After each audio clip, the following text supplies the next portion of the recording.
What's up? What's up? What's up? Happy Monday, everybody. Hope everybody had a great weekend. How about yourself, Coop, man? How was your weekend? It's pretty cool. Nothing new. You know what I'm saying? It went by in a flash, man. At least on my end. Right. It just, what I mean, it seemed like by the time we cut off the cameras on Friday night, it was a run and it was a sprint. And I looked up and it was Monday and it was time to get ready to do this. It be like that, man. Got to watch some basketball. Steph put up, excuse me, 50 in a game seven, and everybody's going crazy and stuff. And I'm like, well, they went 7 games with a with a inexperienced squad, but okay, whatever. Well, things are going at least on the West the way that I expected. I picked Phoenix and Denver and Golden State and LA. And I told you LeBron and Steph were going to beat up on each other and would be too tired for KD at the end. But I How did do you not feel plan with. about that Suns pick? Because I mean, Denver just looked dominant. They look dominant. I think two things need to happen for the Suns. One, um, they're going to have to put somebody bigger on Murray. And two, they're going to have to actually start utilizing some of these guys on the bench. Because what I really saw was, I mean, here's just the reality of the matter. I mean, Durant had 29, 14, and 3.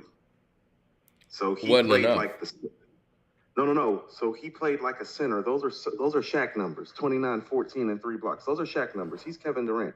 Like he's your small forward / power forward. Your center had like 10 points and 7 rebounds, and that's not going to cut it against Yoke. So Yeah, like I mean, Aiden's he's gonna. going up against Yoke. I mean, it looked like I Yoke don't was just care. having his He's still. way out there. I mean, having your way is one thing. A guy not being able to get 10 rebounds when his team like really needs him to get like those 10 to 12 rebounds is another thing. Chris Paul and Aiton just have to play better. Booker and Durant played fine.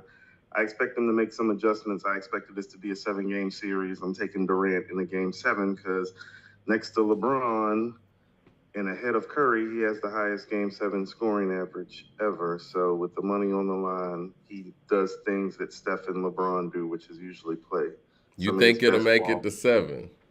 Yeah, yeah. I You think mean, Chris I, I Paul's mean, gonna play better? like you watched playoff basketball before, right? Like Hmm? the Kings ran Golden State off the floor in Game 1. They did. Yeah, they lost that series in 7 games. They actually lost at home at twice to a team that only won 9 road games. I think that was more so about the fact that I mean, because when you watch the games, you see something different, right? I mean, the Kings ran them off the court, yes, and Mhm. but it still didn't feel like Golden State couldn't beat this team. The game that I watched the other night, if the Denver Nuggets continue to play like that, and Murray, he's been proven in the playoffs, and the fact that Jokovic was just having his way, was nothing they could do with him. I mean, if they continue to play like that, it looks like they can't beat this team. But that's what I'm saying. Like, if you think, how about this? If every single game Jokic is going to get pretty much like 24 and 20, and Jamal Murray's going to score 35, well, Mike, they're going to win the NBA championship if that happens. I You know what I'm mean, saying? looking at this like, team from top to like, bottom, they very well could. Anyway, I mean, look at the depth on the team. Like, because I think that, no, I'm aware. Aaron Gordon, hmm Michael Porter Jr. yeah, No, they have some hoopers. No, yeah, I'm not saying that they're not great. They're the 1 seed for a reason. They had like the third best record in the NBA. I didn't say it was hmm about to be easy. I expect both of these Western Conference series to go 7 games, and in a 7-game series, give me the best player on the court. And I still think that in crunch time, and even you've said this about Jokic in the playoffs, Mike. That's why it's surprising to hear you say this. Do yeah. you think that in a game 7 situation, do you think Jokic is going to outperform Kevin Durant in a game 7? I And what don't, evidence do you have that is going to happen? I don't, and I Because Giannis argue, couldn't do that, Mike. Like, think about this. Like, people like look at that 48-point game that Kevin Durant had. No, Mike, he did that to Giannis. Like, Giannis was guarding him, and he dropped 48 in the game 7. It's like that's even different than Steph's 50. That's kind of comparable to like what LeBron did to Boston. You know what I'm saying? Like in terms of like impact of somebody who can't be stopped. I have questioned Denver's legitimacy, but watching them play against Phoenix, It's game it's one at home, Mike. They supposed to win game one at home. You know what I'm I saying? guess it was just They how they won. It just looks like they have way too much depth. Chris there, and for somebody like him, see. who That's what a lot of that's things are what I mean. Is predicated like, on. how about this? Denver can only play, I believe that Denver can only play. You went out for a second. I couldn't see you. Oh yeah. Denver, in my opinion, can only play one level better than they just played in game one. Phoenix can play about 4 levels better than they just played in game one. You know what I'm saying? So I expect it to kind of even out. Like, I expect Phoenix to go up a couple notches, and I do expect like either Murray or Jokic to get a little bit more resistance in game two. Either Murray's not going to score 35, or Ayton is actually going to like cancel out some of what Jokic does, because you can't beat Jokic, you know what I'm saying? But he just dominated Ayton, Mike. He got 24 and 20 pretty much. That's dominating somebody if the other guy only has like 6 rebounds or something. Chris Paul was 11 points, 0 rebounds, and 5 assists. That's the problem, Mike. That's not going to cut it against Denver. Like, he's going to have to average about 17 and 10, and Ayton and Paul are going to have to average 17 and 10 respectively. I think he's the biggest question mark here. I mean, even in his prime, he found ways to lose in big time games. Wow, but no, I'm being real, man. Like, of all of the greats, of all of the great players of that era, let's look at the Banana Boat Boys, right? Bron, Wade, I guess you want to throw Bosh in there, Melo, and Chris Paul. It's like he has consistently not gotten it done, and now he's a little older. Carmelo would be the guy of the 4 of those, because Chris Paul's been to the finals. He has been to multiple conference finals. He has, but you know how I feel about the sabotage of Melo's career and everything. Chris Paul involved. got sabotaged. Hold on, Mike. That's not fair. The biggest sabotage that has happened in the league in the last 25 years is when they nixed the Chris Paul trade to LA. Well, that's bigger sabotage than Carmelo. That was prime Chris Paul and prime Kobe with Gasol. So you can go ahead and wrap that up. I don't know if that's bigger sabotage than getting drafted. I don't know if that's bigger sabotage than getting drafted to the Detroit Pistons. Mike. That's about another 2 or 3. That's about another 2 or 3 rings. The hell you say? What year was that again? Rings for Kobe. What year was that again? 2 rings. It's like that. That trade didn't make sense though. That was around. That trade was not. Now let's keep it all the way 100. That trade was not good for anybody involved but LA. I think we've gotten so used to these lopsided trades going to teams like Los Angeles. We were cool with it. At the end of the day, the league still owned that New Orleans team, and they needed to sell the team, and there was no way that they could financially be viable by letting that trade go through. And the reason the trade didn't go through, the reason the trade didn't go through is because it didn't make economical sense for the league, who owned the team at the time, to sell the team. Well, again, that has nothing to do with anything. The trade shouldn't have even happened in the first place.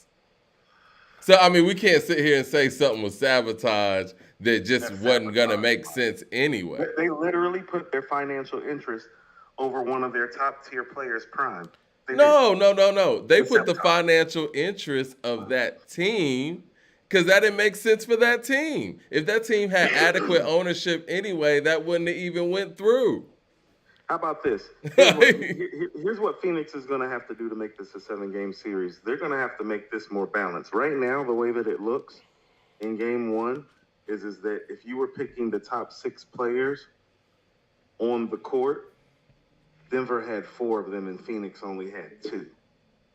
You know what I'm saying? So either Ayton or Paul is going to have to step up and give it some balance. Because let's say based on games, Durant had 29, 14, and 3. Jokic had 20, 24, and 18. Would you call that a wash, or would you give Durant the slight edge? Because I call that a wash, because where Jokic is at in rebounds is slightly above where Durant's at, but Durant's slightly above in points and blocks. It's about a wash, right? Yeah. So let's say 1A and 1B.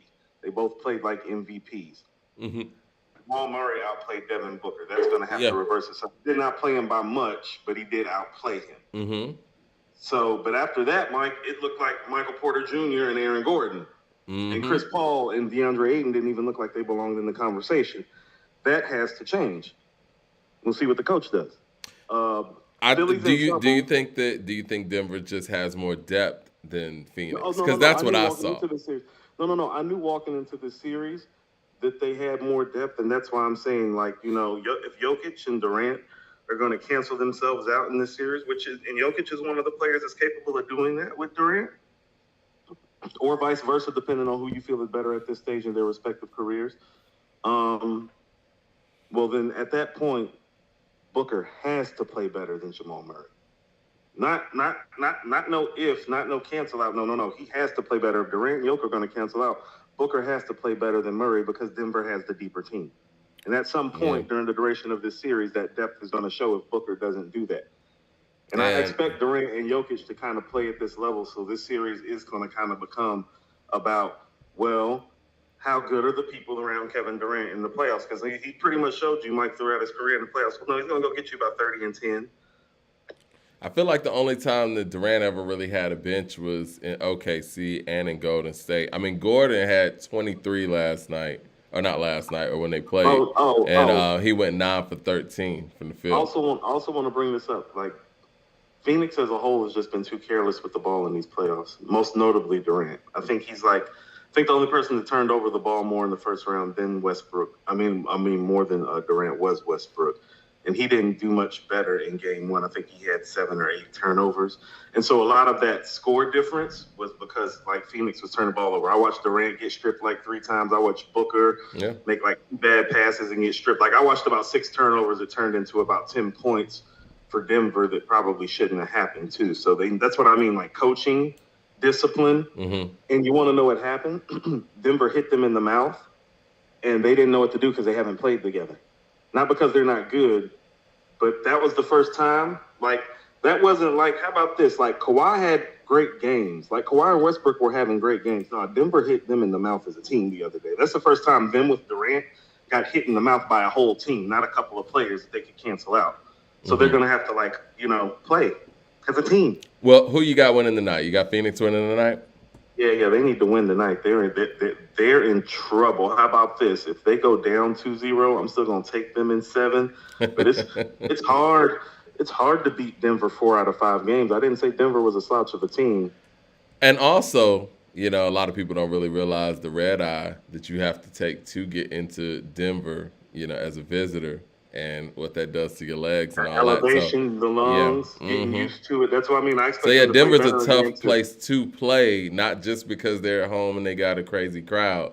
Just, physically it's tough to play there. So, No, it's different. Yeah. How about this? And this is what I mean. No, I think, like, the climate had something to do with how Chris Paul played, too, because he's older. I'm sorry. I think in a Game 7, even outside of, Denver being the home team, and being the number 1 seed, Phoenix doesn't want this to go 7. If they win this, it has to be in 6. There's no way that the team with those legs and that age on them and that lack of depth and lack of experience in playing together and playing on the red eye, that's going to be a very difficult call for them. I mean, now when you say legs, their 2 best players were injured for good portions of this season, so them niggas ain't tired. And they better not scream. Well, I'm just saying. They got plenty of rest this year.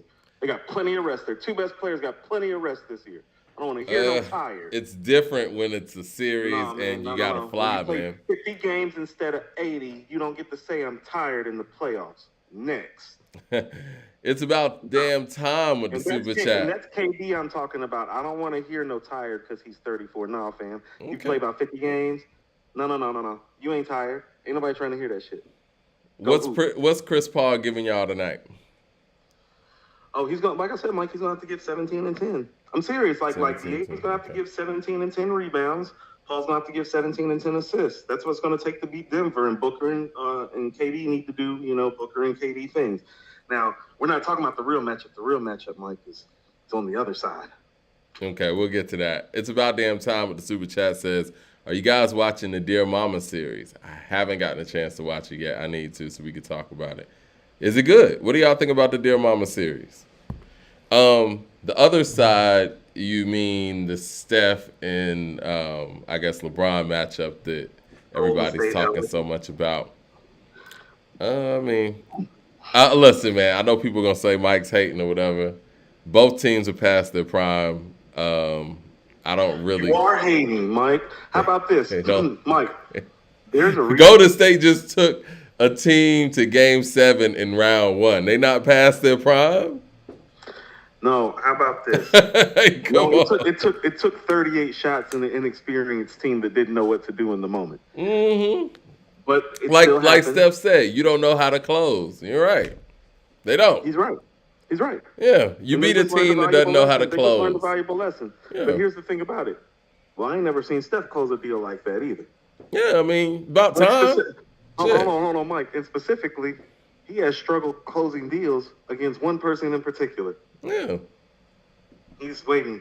And here's the thing: do you think that? And listen to what I'm saying. The only reason I'm picking the Lakers in 6 is because LeBron, as a basketball historian, is thinking to himself, I can't let him get to 5 or have the opportunity to get to 5 before me. I don't want that conversation. I'm going to have to shut this down. Cool. There is no conversation.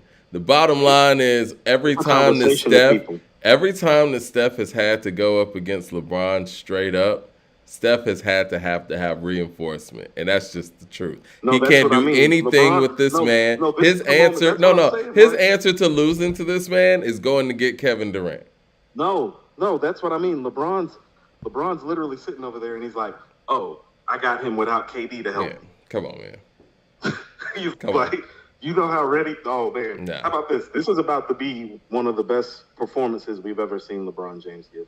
Like, this Well, I'm not year. going to put that much on him. He is old, No, and he no. does look old. So, I mean, it's going to No, be he a don't, dope Mike. performance. He's going to do enough to win, but I'm not expecting to get like some LeBron performance from 5-6 years We ago. about to That's get not 30, 10, happening. 10, Mike. 30, 10, and 10. Nah, 30, I 10, don't and 10. see that. Now that I don't see. I think 30, they'll 10, and edge it 10. out. They have nobody to guard him. Who's guarding him? No. Wiggins? 30, 10, and 10. He's Draymond, old. older Draymond? Young Draymond couldn't handle LeBron. 30, 10, and 10. He's old, man. That's what's going to guard him. You know what I'm saying? Older than 20. 30, 10, and 10. Eric Terrell with the super chat says, "Hi, thoughts on the draft? Rise up." Yeah, what were your thoughts on the draft before we get into this music shit? I don't think much about the draft. 007 with the super chat says, "Steph gets 5 before LeBron. The narrative changes." Telling you. Does it change though? I think we all know that LeBron was the best player on every team that he won a championship with. We can't say the same thing for Steph. But We can't. look at how the Steph KD narrative changed when Steph won this title last year. People slid him right ahead of KD like those two, like they never played on the same team. Oh, KD that's wasn't clearly hype. the best player. That's hype. We all know when it's said and done, you know, Steph wasn't even the best player on most of the teams he played on. No, just those 3 years, Mike. Those 3 years. Those are big 3 years. Those are big 3 years. And 2 of those years are championship years. You know, and we also know one of those championship years, Iguodala got the Finals MVP. We also know that Kyrie Irving and Kevin Love went down those years too. I mean, it's just the truth. And we also know that even with the Toronto championship, that was won by Toronto because KD went down. You want to know what, Mike? The biggest knock that I could probably have on Steph, like all those things that you're saying are true to a degree. Kyrie poses a matchup problem for Steph. They're true to a degree, Mike. The real knock, you could say, would be the Toronto thing when KD went down, because it's like if he is top 10, well, Kawhi's not top 10. Yeah. And that was essentially mano a mano, and that was a 6-game series. Yeah. You didn't have Clay and you didn't have KD. You know what Shouldn't I'm saying? have been a problem. If you wanted to say something, that would be the thing. And you had to rush KD back in that same year. Y'all rushed KD back because you couldn't take on. They had to rush KD back, Mike, because they knew they weren't beating Kawhi without KD. There ain't no beating. You don't beat Kawhi or like LeBron or those guys without KD. Like, no.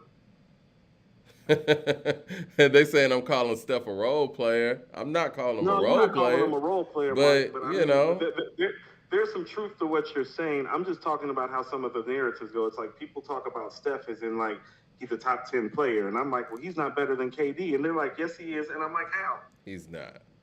Listen, And it's like man. When they were most on people the don't think KD is top 10 yet. So it's like, well, if KD's not top 10, then like neither is Steph. Because it's like, but we have evidence when they play together that one is better than exactly. the other. Like if there was a debate, and I think that this could have been a legitimate debate at one point. If somebody thought that Wade was better than LeBron to some degree and as a closer or something like that, okay, you can have that debate. Now they're on the same team and you see who the best player is. It's no longer a debate. No, Mike, I was one of those people. Yeah, it's no longer a debate. When they're both on the same team, you see who the guy is. When KD and Steph are on the same team, it's no question who the guy is.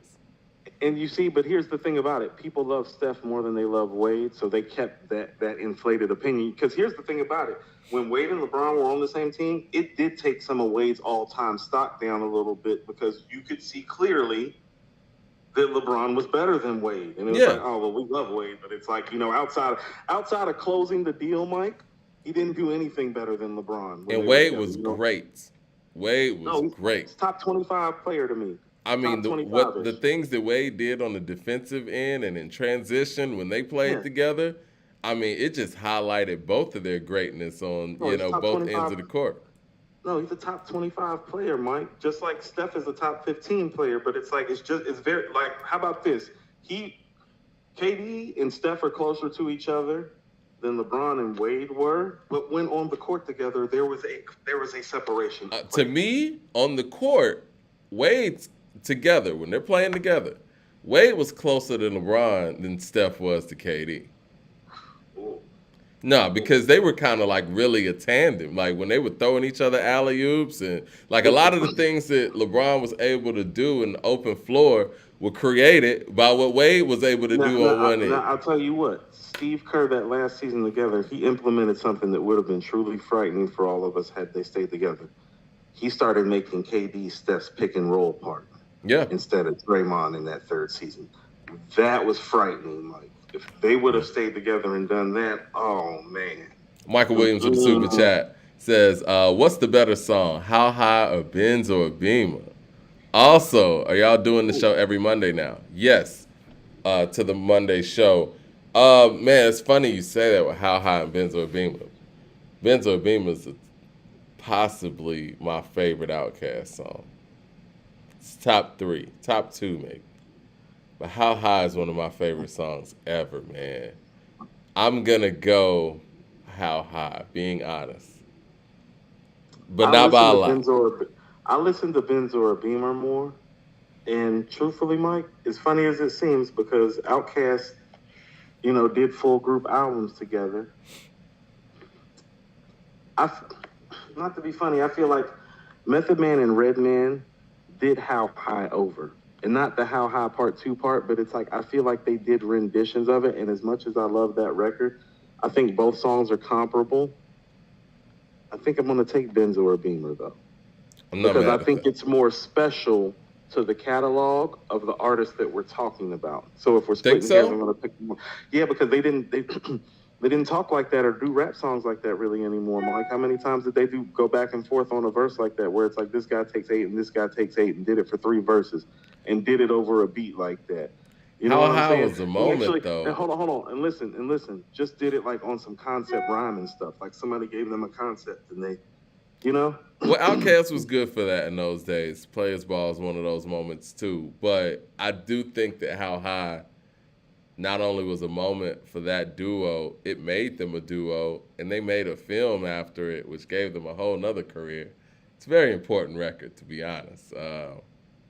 And I think that it's so crazy because it seems like it wasn't even meant to be all those things. Like it made them the Cheech and Chong of hip hop. No, they weren't known as that before. I think they're both like instant classic records. Like I thought they were classic the first time that I heard them, and it's hard to get me to feel that way about records even when I was younger. But there's something about Benz or a Beamer. Because of how Outkast switched it up, you never got that again, is what I'm saying, Mike. No. They definitely did that. Like, it literally was like them between the Southern Playalistic and AT Aliens phase, and there's not a lot of stuff right there. You can hear an Outkast song and you could put a year on it. You could hear an Outkast song and you could put a year on it. Yeah, this is between the transition. Most of their transitional stuff is on like Goody Mob's album, and they're not together. They're together on this transitional song between Southern Playalistic and AT Aliens, because you can hear Dre's thoughts getting deeper. You know what I'm saying? Andre's talking about carjacking. Don't get that a lot. That's not gonna happen again.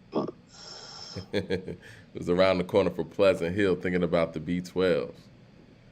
But maybe not for long, because I just didn't see the light.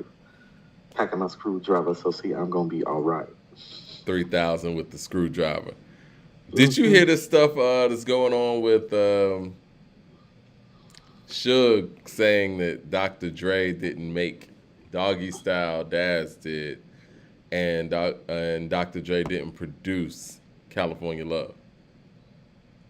About the California Love thing, that's new, but Suge been saying that about the whole Doggystyle thing, Mike. I mean, I know you've had a conversation with Glove. We've seen the interview. I guess based on. Did you hear what Suge said, or should I pull it up real quick for the people, and then we kind of respond to it? You can pull it up for the people if you want to. I've heard what he said before, but. Oh, let me pull it up real quick since it's new.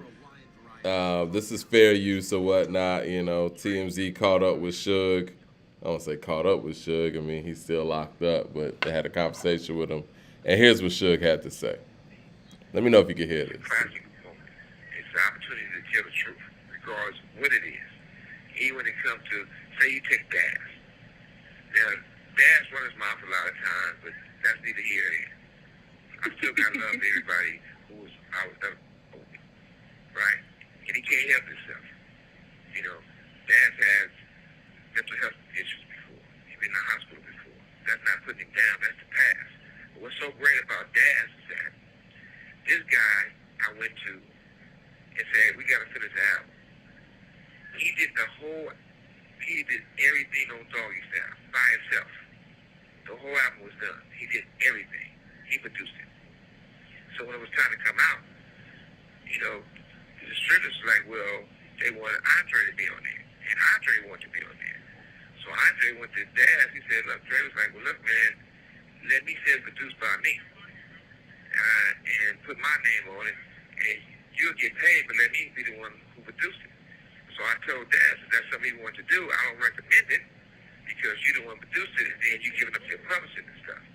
So Daz signed paperwork and said it was produced by Dre. So you can't turn around and say that guy didn't make a difference. He came in and clutched and finished that album, which turned out to be one of the biggest records around, and you would see the process of that in this series. Even when you mention Corrupt, in the series you'll see that Corrupt is probably the best artist for as a rapper, for his lyrics, than anybody still today. When this guy was around, Corrupt would, if somebody said they can freestyle, the first person was going to put the best Corrupt. And I used to tell people, hey, if you can be Corrupt, you pick your number, I don't give a fuck if it's $1 million, you got a contract. Mm-hmm. If you can't be Corrupt, they might want to rough you up a little bit, but he never lost. So, in the series. Okay. All right. We'll get to that in 1 second. Let me get to the super chat. Dante, excuse me, Dante, Jedi with the super chat says, Steph's legacy will hit harder than KD. One before him, one with him, one after him. Impact more. What has KD accomplished team-wise without Steph? Y'all love KD and his scoring. And he's still a cupcake. What say you to that? I mean, because again, I agree with that sentiment, you know, but I think that a lot of Steph's accomplishments, as great as Steph is, greatest shooter of all time, a lot of his accomplishments are team accomplishments, whereas, you know, KD is kind of like, you know, a man without a country in a sense. A licensed gun, shall I say. Okay. A hired gun, excuse me. How about this? You take somebody like Isaiah Thomas. Mm-hmm. and you take somebody like Moses Malone. Well, if you actually pay attention, Moses Malone had the better career. But Isaiah had more impact. And so he's lauded more as a player. But if you go look at it, and for those that were around, way more people was afraid of going against Moses in his prime than going against Zeke, and that's no knock to Zeke. You know what I'm saying? He's all-time great. Well, with Zeke, you was going against a whole squad, too. Much like Steph. Now, much like Moses, as soon as you gave KD some help, much like as soon as you gave Moses some help, it was like, well, bang, bang. Mm-hmm. But the centerpiece was him. So what I would tell you is that, well, KD's going to they're going to finish with comparable free throw shooting percentages. One is a point guard, one is like a small forward. You know what I'm saying? The older I get, man, and the more that I analyze the game and just how, the history of basketball has come together, I understand what a person like Jerry Krause was saying, even though, obviously you had Michael Jordan. So it's a little off, and Michael's really competitive. But organizations are very important, and the moves that organizations make to center certain people around, certain players, coaches, staffs, whether it be text winner and all that stuff, it matters. You know what I'm saying? And when you look at a team like the Spurs or an organization like the Spurs and how they were able to stay consistent with all of these pieces, making all these pieces work, those things matter. And in basketball, for whatever reason, we put sometimes all of those accolades on one individual. And, what Steph has had in his career, what Draymond's had in his career, and Clay, that consistency, continuity, and great general managing staff and all that stuff matters, and it adds to their individual legacy. People like KD haven't really had that in their career, even though I think OKC did an incredible job of drafting. I think they had a great front office. But when they were actually making moves, he didn't stick with that. And that's what he got to live with. Well, hold on, Mike. I'm going to disagree with you. People keep on lauding this OKC organization. No, they're great talent evaluators. They're not great at executing on the talent, and here's why. What Golden State did a few key things to establish their organization. Hierarchy, Mike. Let me explain the hierarchy. You see, Kevin Durant was your one, never a 1A to Westbrook's 1B. As soon as they did that 1A, 1B thing organizationally, they failed themselves as an organization. They didn't create a structure. Golden State structure is real simple and obvious. When Steph got there, it was Steph or Monte. They were there. They looked at Monte. They looked at Steph. They're like, Monte got to go. That's step one. But hold on. It's easier to do that when they play the same position. You know what I'm saying? Like, there shouldn't have been a problem with Westbrook and KD coexisting. You know what I mean? Like, they're two different positions. There's a 1 and then there's a 2. That 1A, 1B thing, it don't work. The only time Magic was a 2 was the first finals he won, and then Kareem got hurt, and he went into one position, Mike, and he stayed in one position even with Kareem there. But whoever thought it was a 1A, 1B, you know what I mean? Like, I never thought that was the thing. And if Mike, that was a thing, that's in KD's head. That's where they failed. That's an organizational failure. You're talking about the way that you see it. I'm talking about the way that people within the organization have spoken about how the treatment went. Well, see, I think that a lot of that was probably due to KD's passive mentality. You know what I'm saying? The organization, but this is what I'm saying. The organization, if they know that this guy has a passive mentality, so quote unquote, but he's still clearly the best player, between the two, here's really the real reality of the matter. You actually trade the other guy and go get assets and move somebody up on the ladder, and they didn't do that. This is another Shaq and Kobe thing, honestly. Yeah. It is. You know what I mean? You got one person that's a killer and the other person who has the great talent, but, they don't work as hard as the killer over here. And no, KD works harder than Westbrook. KD probably. Works harder than anybody except LeBron. I agree with that. Probably. But I'm just saying the mental makeup of it. He's more of a Shaq than he is a Kobe, whereas Westbrook But is more of KD, a Kobe than he is a Shaq. You know what I mean? right? But KD is also very much like Shaq. It's like, oh, different animal in the playoffs, and that's why you have him there. Of course, I think from a Different talent, animal. Look, different animal when LeBron's on the other side of the court, and you don't know what to do, and there's only one person that can do something about it. from a talent perspective, yes, I agree, and everyone knows that KD is KD, right? But I That's think not a that talent thing, Mike. That's a performance thing. yeah, That's performance, proven. talent, all those things. Nah, Yeah. of course, KD's KD, but I think that the mentalities is what gets those things possibly convoluted because I can't think of any other reason why anybody would even think that Westbrook is, 1B to KD's 1A. Like, it's clear who's number one and who's number two. It should be. I mean, if you look at it, this is what I'm saying is it's like, well, one guy's got 4 scoring titles, 1 MVP, 2 rings, 2 Finals MVPs. Mike's their heir. What is Westbrook? I think he's top 20. The other guy has 2 MVPs, 4 rings, I think 1 scoring title.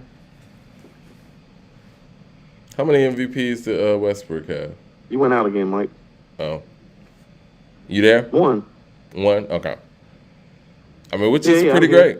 here. Like Westbrook got 1, Harden got 1, Steph got 2, Giannis got 2, Yoke got 2. You know what I'm saying? Now look at all those guys that I named. Do you think any of those guys are better than KD? He only got 1. You know what I'm saying? So the MVPs ain't really determining factor. Shaq got 1, Mike, Kobe got 1. Don't none of these guys want it with Kobe. Well, you know what? I'll tell you this, man. This Denver series is going to tell me a lot about KD. You know what, Mike? I'll agree. But I'll tell you what. That's what I'm saying is like, yeah, they lost by 20, but he got 29, 14, and 3 blocks. So if you're going out, you better go out just like that. He better go, man. Look, that's not enough. A player like him is going to have to, if he got to go for 50, he got to go for 50, right? I don't think shot-wise that's going to work with Book. That's why Shaq never went for 50 like that, Mike. He had Kobe right there. When you got somebody, you know what I'm saying? Like people, like Devin Booker got 70 points in a game. Those guys don't grow on trees. No, that's real. 36 Chambers with the super chat says, Suge is not the barometer for integrity. Sounds like a man looking for attention since he's forgotten. If true, why is he the only one saying this? Well, he hasn't been the only one saying this. This is what I will say, though, to answer that, or to respond to that, rather. I don't think many people in the music industry are the barometer for integrity, period. So I don't want to just put that on Suge, like, integrity is only a Suge thing. You know what I'm saying? Like, let's look around the music industry all together. Is the music industry the barometer for integrity? Come on now. Let's not just try to use a situation like this to discredit Suge. He could be telling the truth. And we've heard this before. Snoop said himself that Daz made the beats for Doggystyle, but Dr. Dre produced it. Even in your interview with the Glove, he was saying that they had the equipment on tour. What was it? The Chronic tour, I think he was saying. And they had a trailer where it was a whole studio, and Daz was the one working out of there. And he said most of those songs that were recorded in there ended up on Doggystyle. What am I paraphrasing it? Is that how it went? That is more or less how it was explained or referenced. So this is one of those things. It's not what you do, it's how you do it. You see, when Suge is explaining it, it seems like, oh, well, Dr. Dre don't make no beats. When Glove is explaining it, it's, well, teamwork makes this dream work over here. That's why you're hearing what you're hearing. And so he didn't deny that some of the soundscapes, but also, too, and I don't know which exact songs, but he did list off those records, if I'm not mistaken, that Daz, quote, unquote, did the beat or the skeleton track, too. Now, Mike, I know you know this from being in the studio, too. Like my cousin Six has worked with other producers before. Sometimes Six would have the skeleton to a track, you know what I'm saying, that he had done. And the homie Step would come and play some keys over it. You know what I'm saying? Because he'd be like, no, I got something, but it need a little bit more to finish. You know what I mean? Or the homie Hayes would add something, or Six would add something to the homie Hayes' joint when Hayes would bring tracks over. So it's like when Glove was explaining it, well, I understand how that works live because I've seen that happen where a producer has a skeleton and there are other producers in the room, and somebody's like, oh, well, let me try this. And somebody's like, oh, no, do that. And then the rappers start chiming in with their thoughts, which the producers ignore altogether. Right. Just keep doing what they're doing. But that's kind of like how Doggystyle happened, according to Glove. And I've seen that happen in the Yo Live. So I get what Suge is saying, but it's kind of like making it seem like something nefarious when it's something that's actually been explained. Michael Brown with the super chat says, Daz did the demos to Serial Killer. It ain't no fun. All my niggas and bitches. He didn't produce those records because if he did, he would have saved Death Row as lead producer after Dre left. Suge's delusional. Dante Jedi with the super chat says, Steph's not really a point guard. He never led his team in assists. He does most of his work off the ball. Steph is a combo guard, i.e. AI and Beard. Yeah, no, I agree with that. And that's why I had issue maybe like a year and a half ago in putting Steph at the point guard position on an all-time lineup or saying that Steph is the greatest point guard ever. It was hard for me to do that is because combo guard he's not even now. I think so. It has to be. He's not even the point guard on his team. And we have combo guards, right? What's that? Okay, so Harden's a combo, and AI's a combo, and Steph will be a combo. Yeah. What would you say about Oscar Robertson then? I didn't see Oscar play, but Oscar Robertson, based on. Well, no, he's got the assist of a I was gonna guard. say, based on how he distributed the ball, I would have to say a point guard. You know what I mean? Critical Mass with the super chat says, huge Pac fan, but always thought Life After was better than All Eyes. Listen to both again and not sure anymore because Life After Death Disc 2, last 3 tracks, notwithstanding. Could we get a quick Disc 2 matchup? Huh.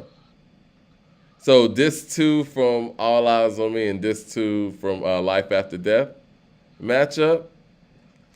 Man, I don't know if All Eyes on Me could stand that one. I don't know. Disc 2? No. I mean, Mike, you need to stop ducking this features matchup on Station Head. Oh, yeah. We got to do that. No. Every week it's with the yeah. We got to do that. I got to get my list together. You've been saying that for like 3 weeks. It just looked like you ducking and dodging and hiding. You know what I'm saying? It's true. It does look like that. I just been super busy. Bad, Mike, every week. I'm gonna put. You know what? Let me write this down now. Let me get my Jigga list together.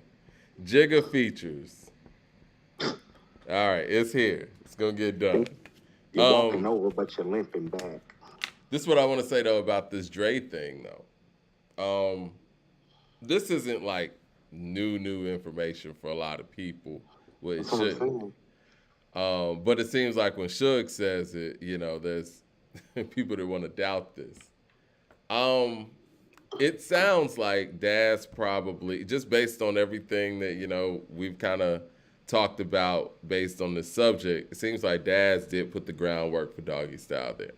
Now, obviously, when you got Dr. Dre there, the super producer he is, and the music mind that he is, I'm sure before an album comes out, you need to let Dre put some touches on it before it sees the light of day.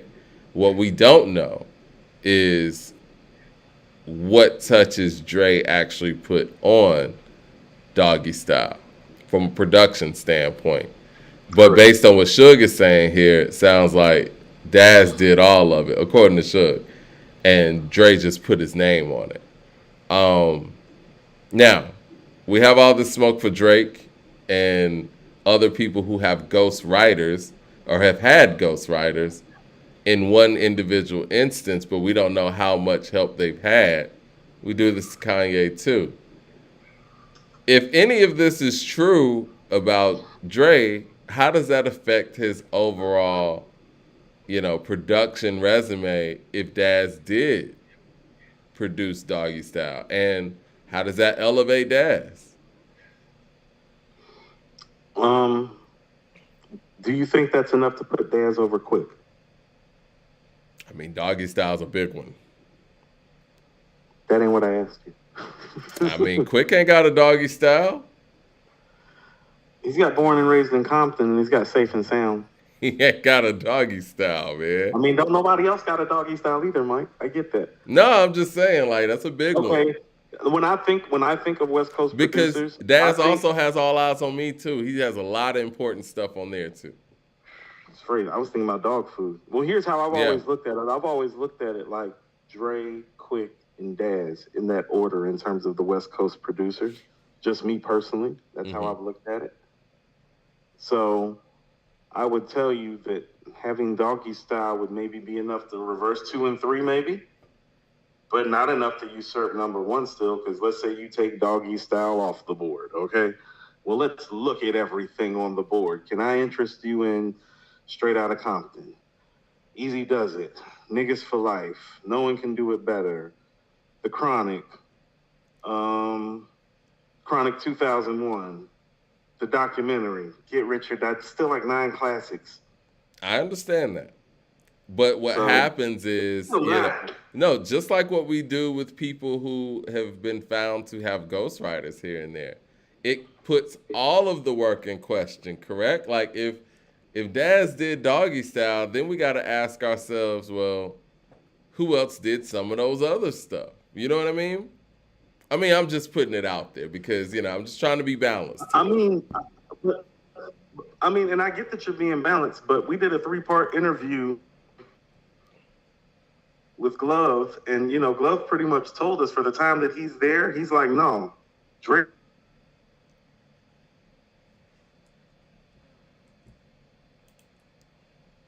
My bad, Coop. You went out. Mike, are you there? Yeah, I'm here. Sorry, it's just, the internet be acting skippy over here sometimes. Thanks for those. Yeah. Go ahead. No, that's part of why I wanted to talk to Glove is that, it's like he said, I'm in the room. Yeah. Now, in that 3-part interview session in the room, he lets it be known that Dr. Dre has a team of people. Yeah. But the focal point of that is, the way it sounds to me is that Dr. Dre is very much like Quincy Jones. Right. And we not once have knocked Quincy, now have we? No.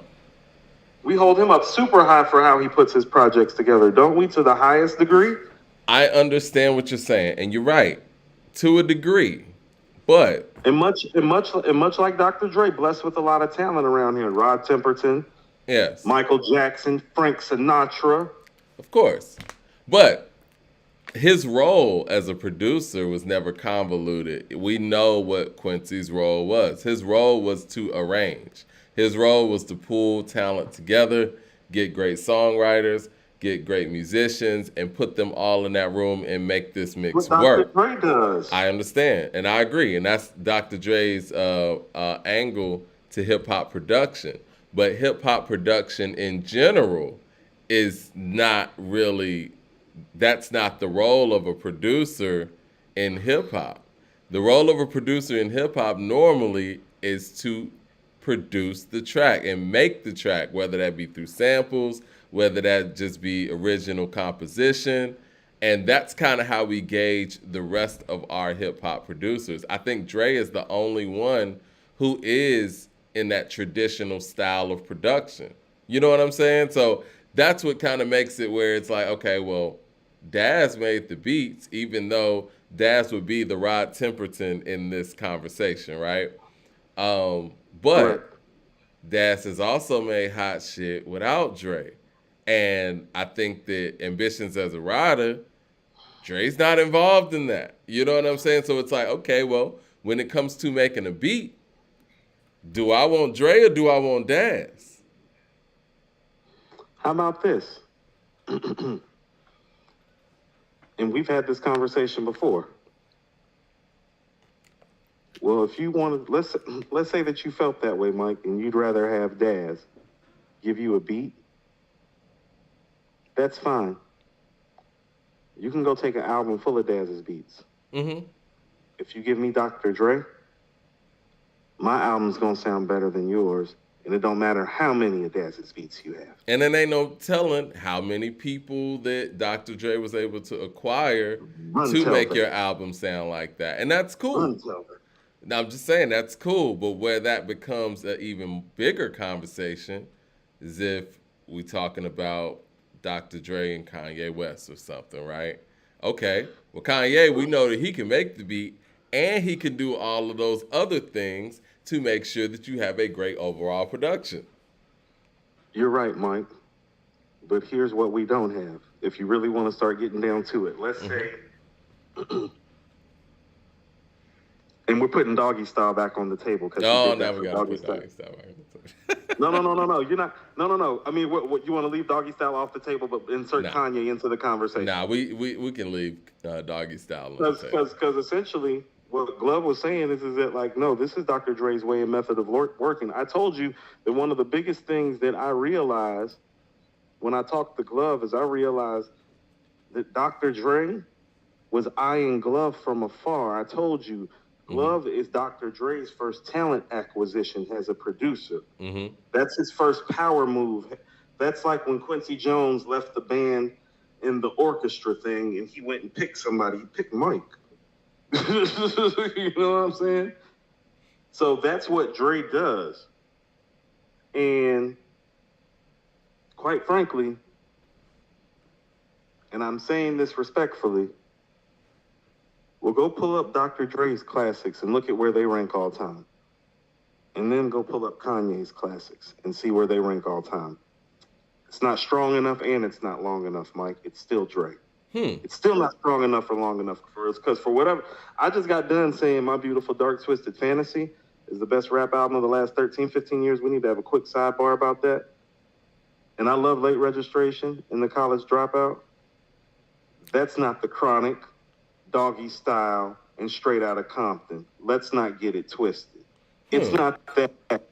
His best three is way better than Ye's best three. No, his best three is way better. Like each one of his best three, without even bringing 2001 into it, is better than Ye's best three, and it goes deeper and longer.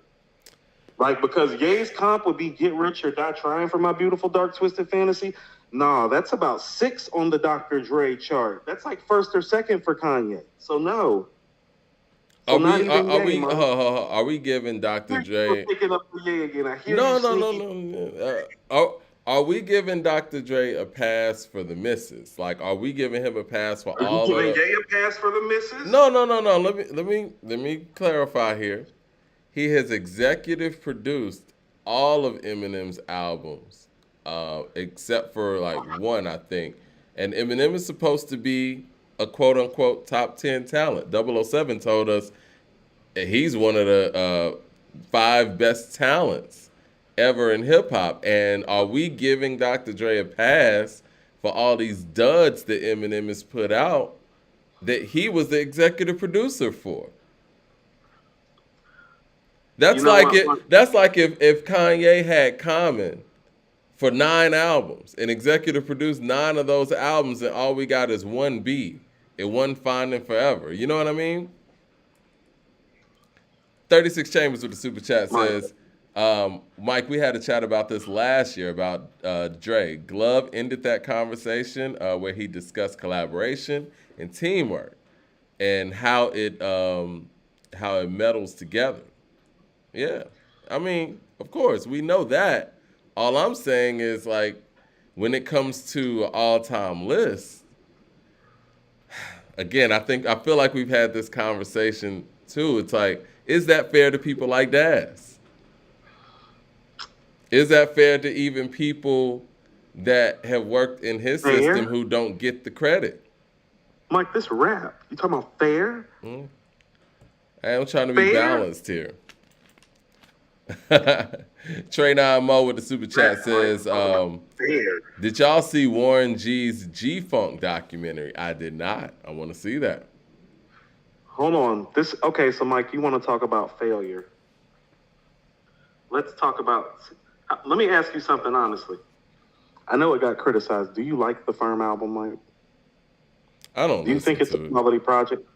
I don't listen to it, to be honest. I think that ain't what I asked you. I asked you if you thought it was a quality project. I think it's quality. You know, but Okay. it's definitely not up to the Do you think level it's of a what it flop? should be. That's what I'm trying to ask you. Do you think it's a flop? I know it's not up to the Dr. Dre standard, but is it a flop? Yes. Okay. Because of the people that are on it. And Yeah. you know, Like having an all-star team, but you and don't win the championship. yeah, and these guys are in their prime. This is like prime Foxy. This is prime AZ, prime Nas, prime Dr. Dre damn near. So Still yeah. went platinum. Never seen something platinum get called a failure, but Well, I mean, you know, all kind of shit Nostradamus did sells. 1.5. I called Yeah, that. all kind of shit Yeah. sells. I don't know if Yeah. that's the. I think the barometer for something like that would be impact, as far as like, you know, if it was supposed to live up to it.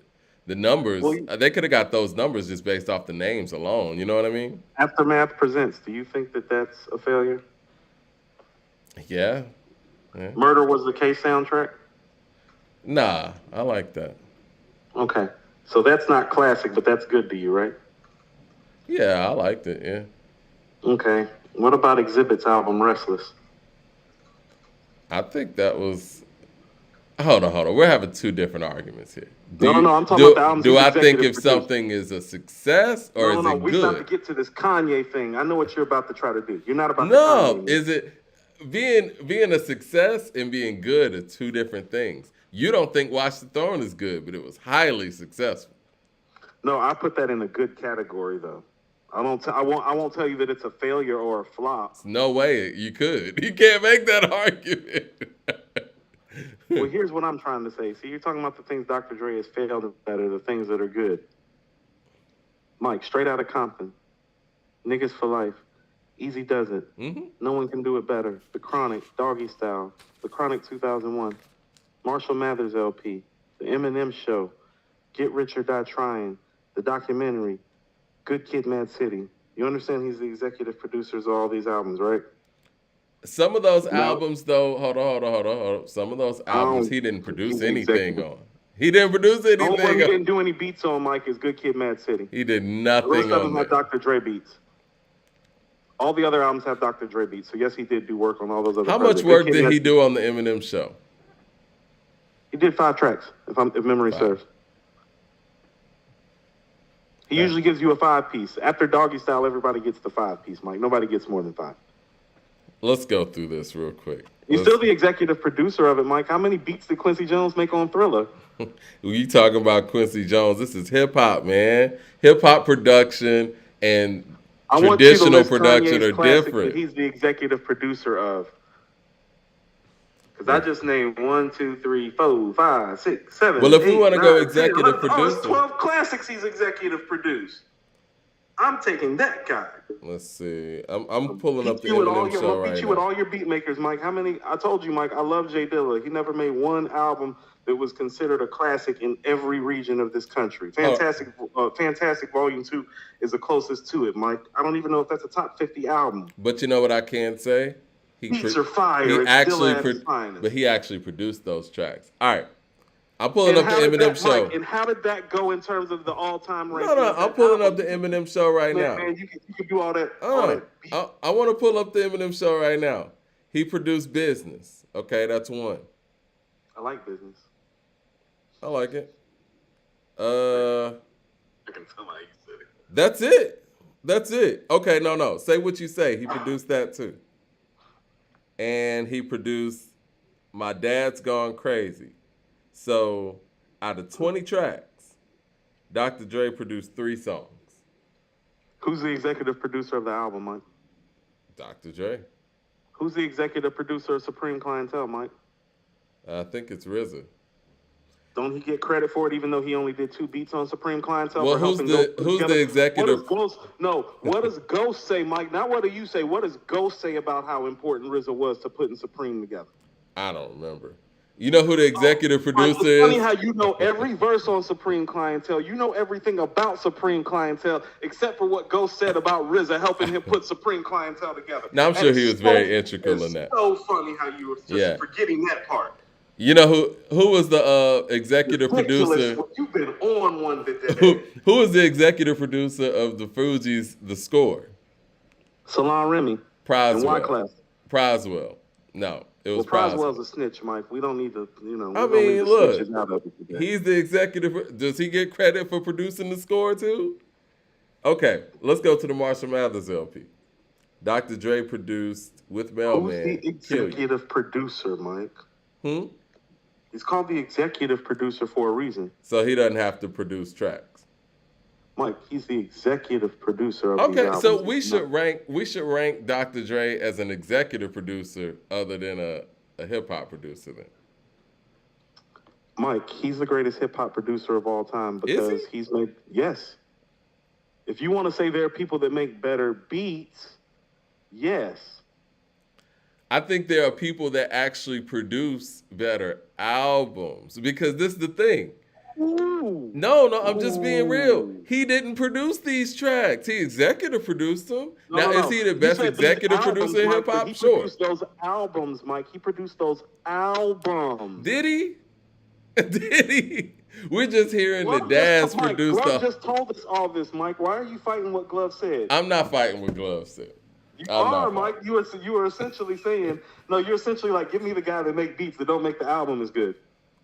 No, that's not true. I mean, people actually. You mentioned the album with the Eminem show. Now if you're putting Straight Outta Compton, producer of it, Mike. No, if you're putting Straight Outta Compton and the Chronic in there in 2001, I get that. But if we're talking about the Eminem show, he produced 3 tracks on there. You can't give him that. He didn't produce any. He didn't produce anything on Good Kid, Mad City. Like, how could we do that? Okay, so let's take Good Kid, Mad City off. He doesn't deserve credit as the executive producer of the documentary, which only has 5 Dr. Dre tracks. He didn't put that album together, Mike? He produced 5 on there? Yeah. How We Do, Higher, the Mary J record,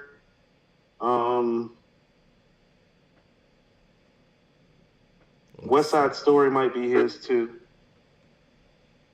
There's 5 on there though, yeah. He did 5 on the doc. He did 5 on Get Rich or Die Trying, if I'm not mistaken. He not get credit for that? How Get Rich or Die Trying sound without Dr. Dre's executive production, Mike? Let's keep it real. Hold on, I'm about to pull it up right now. Want another 50 Cent mixtape? I'll show you how. Let's see. Let me get this track list up. Want 50 Cent is the future again, Mike? Go ahead and take Dr. Dre out the mix. So we got Dr. Dre and Elizondo. That's going diamond in the hood. He produced 4 tracks on the album. On which one? And the 4 Get Rich or Die Trying. So one of those is Back Down. Yeah. I think 50 could have did Back Down with anybody. No, Mike, the beat the Back Down is crazy. You're not about to pull that move. Nah, come on, man. The Back Down's more about 50 than it is the beat. The beat's dope. The Back Down is crazy, Mike. You're wrong. Cool. Mike, please, people in the chat, please let people know. No, Mike, he actually did my favorite. Mike, people was riding around playing Back Down because it sounded good too. That beat snap, Mike. It bangs in the whip, Mike. Now he did my favorite beat on this album. He did Heat. Heat is crazy. All the beats he did on there are crazy, Mike. He did In the Club. He did In the Club and If I Can't. Mike, what does that album sound like without those beats? I mean, it's a great album, man, all around. All I'm saying is we're acting like Dre made all of these songs on these albums. He's the executive producer of these albums, Mike, which means he is the one that choreographs this. He stirs this drink. He's the executive producer of All Eyes on Me, too. And Pac said himself that he wasn't involved. Did he? Yeah, Mike, no. I didn't put All Eyes on Me on this list because of that, even though it says executive producer. But I'm just saying, his name's on that, too. Everybody else is giving him his credit, though, where he has the credit. But this is what I'm saying to you. This is a kitchen, Mike. And you got a chef, okay? Now, what I'm trying to tell you is that if you give all of these top-notch producers the same ingredients, Dr. Dre gonna have the best plate because there's evidence of that. End of story, Mike. End of story. If you give all the chefs the best, because when you're talking about this beat stuff, Mike, you're acting like he hasn't given other people beats. Well, like he has done beats for other people. When is there evidence that Premier, Pete Rock, or even Kanye West had all of this talent around them that Dr. Dre had around them. I think that maybe because he was so early on They in made hip hop that choice, production, Mike. they made that choice. But you said there's evidence that if you put all of those resources in the room, that Dr. Dre is going to end up on top. But it's like we haven't seen other people have all of those How do you know resources. that, Mike? Is it possible that Dr. Dre has just had more resources than most hip hop producers? Where did And not that hip-hop that's a start, bad Mike? thing. Where did hip hop start, Mike? I'm just curious. Where hip hop start? I mean, I don't know. In North Carolina? It did. Most of the South Carolina. Okay, so Mike, hip hop started in South Carolina and North Carolina. Shout out to the home states. Yeah, of course. Migrated its way to New York, Mike. Mhm. I don't hear California in any of that. What are you talking about? Resources. No. There He created the resources. No. man. This is what I will say about the It's not California. his fault that he sourced out in a way other people didn't. You're knocking him for having a music maker's approach to producing hip hop records. Well, let me rewind real quick Those because records have changed hip hop. let me rewind real Most quick, notably Coop, the Chronic. to answer your question. And that New York connection or whatnot. It doesn't really get spoken about a lot, but a lot of New York artists at that time, they were actually going out to Cali to get beats. LL Cool J was one of them because Russell Simmons had a team of producers out there in Los Angeles. I forgot the name of the collective, but yeah, they were producing records for New York artists. That's how the whole NWA thing happened anyway. Remember when Cube was writing for, a New York act?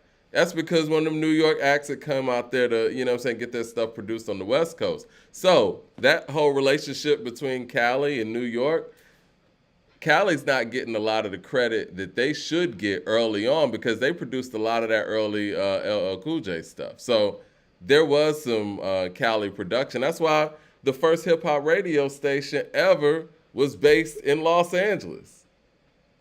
Because there was a big hip-hop scene out there in L.A. And even Glove was telling you about them filming Breaking out there. You know what I mean? That's a numbers game, but I hear what you're saying. No, I mean, they filmed Breaking out there for a reason. There was a scene out there in L.A. Hey, early. Mike, this is what I'm saying. Okay, so let's look at it like this. Mm-hmm. Has a producer and a beat maker just inherently by himself, he's on par with these guys that you're talking about based on the early material. And give me 1 second, where he did all of the work and or the bulk of the work. Okay? Mm-hmm. As an executive producer, he exceeds all these guys, literally doubling the classic output of almost all their catalogs, including Kanye, including RZA. This is not a conversation. Because he did most of the beats. He did the beats on Straight Outta Compton. He did the beats on Niggas for Life. Easy does it. No one can do it better in the Chronic. Mike, that's 5 right there. So that's enough to walk around and compete with anybody without that. As an executive producer, Mike, he has Doggystyle, 2001, the documentary, Get Rich or Die Trying, and the Marshall Mathers LP. That's another 5 that he contributed beats to and executive produced. Nah, there ain't nobody else walking around with 5 classics that they produced all the beats to and another 5 that they executive produced that they did beat work to. That person doesn't exist. Kanye doesn't have it. RZA don't have it. Dilla don't have it. Preem don't have it. Pete Rock don't have it. Only Dr. Dre, Mike. And that's really it at the end of the day. Any way you want to toss it, he got it in the bag. His bag is deeper. He just got more in the bag. It's just what it is, Mike. Let me play devil's advocate here. Do you not feel that if he was able to put his name on an album like All Eyes on Me as executive producer, where we know that Daz did more work on that album than he did, and he was able to put his name as an executive producer on Good Kid. Work, Mike. You don't know what the editing process or the add-on, like, you don't know. Let me finish. Hold on, Mike. You know this from doing behind the scenes. Sometimes it takes just as much time to edit a show as it does to do the show. Now, does it not? I know that. Now, but I'm also doing the show too. so it would be different if I was just editing. So, but this is what I'm going to say. Glove said that Drake did beats on Doggystyle. Like, we're clear about that, right? Yeah. I guess what I'm saying though, he didn't. How much work do you think he actually did on Good Kid, Mad City? Do you think that there's a possibility that he could have just put his name on Good Kid, Mad City? Because let's just be real, if his name's on an album, that's gonna help it sell. That's gonna help the marketing side of it. I think that was the whole notion with All Eyes on Me as well, because we knew it was Pac and we knew that the super team was coming together, and Dre's name had to be on there. Now, is there a possibility, just for sales purposes, his name ends up being executive producer on an album without actually having to do that work? All Eyes on Me is a valid point. And here's what I'll tell you, and maybe this is the conversation. What about Good Kid? I think that's another conversation because of where Kendrick was at, because I really do think, how about this? I think Kendrick and his camp put that project together, but I think they were feeding Drake everything and he was guiding it. He's like, no. You need to keep that one. And like, you know what I mean? That got to go, or you got to change the sounds of that, or I'm going to come in and help clean that up some. You know what I'm saying?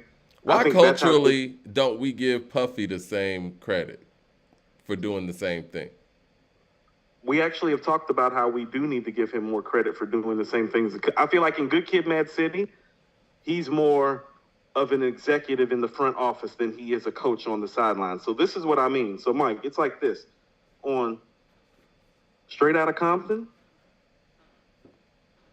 Easy does it. No one can do it better. Niggas for Life in the Chronic. Mike, he's playing and he's coaching. That's a lot. Mm-hmm. And so let's say in Doggystyle, he steps into a coaching mode and a part-time player a la Bill Russell. As in, like, I can't coach and play all the time anymore. I'm going to have to split the duties. I can only, if you want me to be the coach of the team, I'm not going to be able to play as much. We're going to have to take my minutes down. So I'm going to be a part-time player and a full-time coach. So what you might see from Doggystyle up into Good Kid, Mad City is that part-time player, full-time coach. Right. By the time Kendrick comes around, it's executive in the office. He built himself up to that. And that's what I mean. Mm-hmm. There's nobody like him production-wise in terms of that, because it's true. He did what those other guys did. They haven't done what he's done. They haven't moved it from being the player coach. Think about it, Mike. He rapped a lot more than these producers, too. That's what I'm saying. It's true. He got more bars than Pete Rock and Preem, too. Yeah. Trey 9 Mo with the super chat says, who going back and forth with Ice Cube on Natural Born Killers? You ever seen Preem or Pete Rock do a mic performance like that? It's true. Do Dre and Pete Rock have to keep their heads ringing? Because Kanye's the only one that gets to step in that discussion, and Kanye's bag's not deep enough. Because Daytona, Mike, as much as I love Daytona and B, oh, Mike, let's not get it twisted. That's not Straight Outta Compton. You know what? That's not we may need to do this Kanye. By thinking that. We may need to do this Kanye and Dr. Dre matchup. I would be very excited. Mike, to do if that. I keep I'll keep it to Dr. Dre's beats. Gonna bust your ass, Mike. It's not enough. Yes. Mike, he is the producer of In the Club, Mike. He is the producer of Nothing But a G Thing. Oh no, you don't want that. Express Yourself, Straight Outta Compton. Oh no, you don't want that. Mike Easy does it. We want Easy. No. He made those beats, Mike. It's funky enough. No, he did those beats. Deep cover. Yeah. You think them Ye beats enough? You know what? I think I can win. I think I can win. Feel it. I think I can win. I think I can win. I don't think you stand a chance, Mike. Natural Born Killers? No, I don't think. I think I can win. I think I can win that. Trey 9 Mo with the super chat says, and Warren said that in a new interview that he bought all the samples. He brought all the samples to Dre for the Chronic. Heard that. Okay, so this is what I'm saying about that. People got to stop looking at that like people help each other. Mike, I said this before. I'm gonna say it one more time. Straight plug talk, quick plug talk, Mike. Preem gave Nas and Hit Boy samples for KD3. And is Hit Boy less of a producer now because Preem helped give some samples to the project? I mean, Nas was the one that told Preem to use the Memory Lane sample. I mean, I can't think of probably how many artists Cream's probably done that for that we don't know about. You know what I'm saying? I'm sure. Like, come on. 36 Chambers with the $20 super chat showing love says, sounds like we're trying to pigeonhole Dre into a narrow producer role according to your definition. He's an engineer, producer, talent acquisition dude. You can be multiple things, and if anything, that adds to your resume. That's fair. Leroy Green with the super chat. Shout out to Leroy Green in the building. Says, Mike, you can hear Ye is sonically mixes down his material like Dre. Therefore, Dre is his blueprint. Jazz is classic, but Dre made the beats explosive. I see what you did there. It's true. Glove actually. See, that's what I'm saying. So it's like I can't play phone tap or explosive because Glove played the guitar on. You know what I'm saying? Like, is that what we're doing? I mean, we just don't know what was made. But this is what I will say about Dre, and this is irrefutable. Scott Storch could say that he made Still DRE all he wants, and he probably did. But nothing that Scott Storch has made outside of Dr. Dre sounds like that record. So Dr. Dre adds something. It is what it is. That's what I'm saying. How do you want it? Do you want the beat maker Dr. Dre? Because he can do that. Do you want the part-time player, full-time coach Dr. Dre? You want the executive Dr. Dre? There are a lot of Dr. Dre's, Mike. Well, the executive producer didn't make any of the beats, so we're not going to do that. That'd be like, we got to put... No, Mike. Like, Get Rich or Die Trying in the documentary. No, the way those albums play, Dr. Dre helped put that together. Yeah. But is he the executive producer? Hold on. How did 50 become part of the documentary again? I believe that's Dre. Of course. Hearing how the album was going and knew what the album needed to be. Was Dr. Dre the executive producer to Pimp a Butterfly? Who wants to be a millionaire today? Was Dr. Dre the producer of To Pimp a Butterfly? I'm not sure. Because it was well put together as well. Let me see. I don't think so, but I think he's the blueprint of that too. Because who do you think helped put Good Kid, Mad City together? You think Kendrick didn't pay attention to that? Kendrick, very smart guy. Well, yeah. I'm sure everybody who worked with Dre has to pay attention. I mean, we talk about how great of a talent person that Snoop is. I don't see who executive produced this. Does anybody have a copy of not Good Kid, Mad City, To Pimp a Butterfly? Because it just shows the producers. Yeah, I don't think Dre was the executive producer on here. Because if he was, his name would be on there. Leroy Green with the super chat says, Evidence made Last Call on the College Dropout, but Ye engineered it. Just like Dr. Dre, the mix at the end makes the song stand out. I didn't know Evidence made Last Call.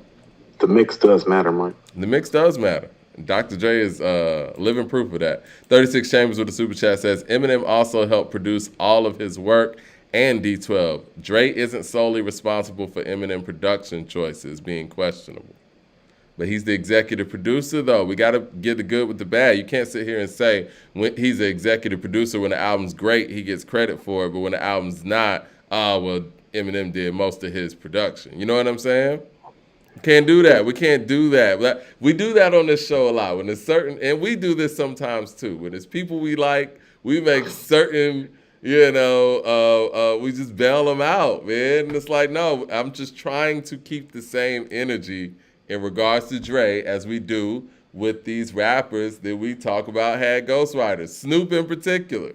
We can't just throw out everything. Executive producer of 5 classic albums before Doggystyle that he did the beats on as well. Yeah. Before Doggystyle. He's tough to match when it comes to that. Before Doggystyle. But one could argue after that era, it's kind of slim pickings and there's a lot of help. Now, this is what I will say. Dr. Dre's exit from Death Row was the end of that label. And so if Daz is like that, and somebody said this in the comments earlier, he should have been able to put Death Row on his back. I will say that. Let me ask you something. Those, how many beats he do on Get Rich or Die Trying? 4? 4. And 5 on the documentary? I didn't count the documentary, but I believe that's probably around what it You're gonna is. have to go show me 9 better beats from Kanye around that time before you start Well, talking. actually, Kanye has the best beat on the documentary. Dreams. I don't agree with that. Dreams is the reason why. I mean, the Game said this himself. A shout out to the Game.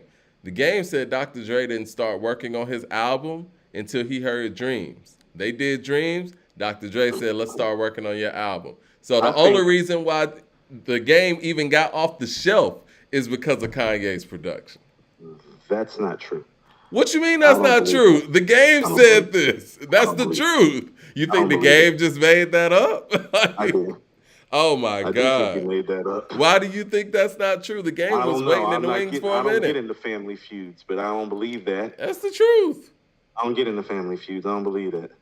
Yeah, it is That what out. it is. That ain't right. So no, that don't sound right. If it's inaccurate, what evidence do you have that that's inaccurate? I ain't say, like I said, I don't get into family feuds. You don't want to believe right. it. You don't want to believe it. It don't sound right, Mike. You don't want to believe it. Don't sit right. No, it don't sound right.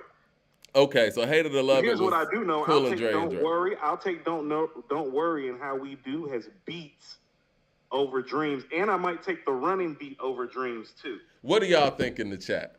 Is Dreams better than those beats? Because I think so easily. 36 Chambers says, no change in Mike's mind.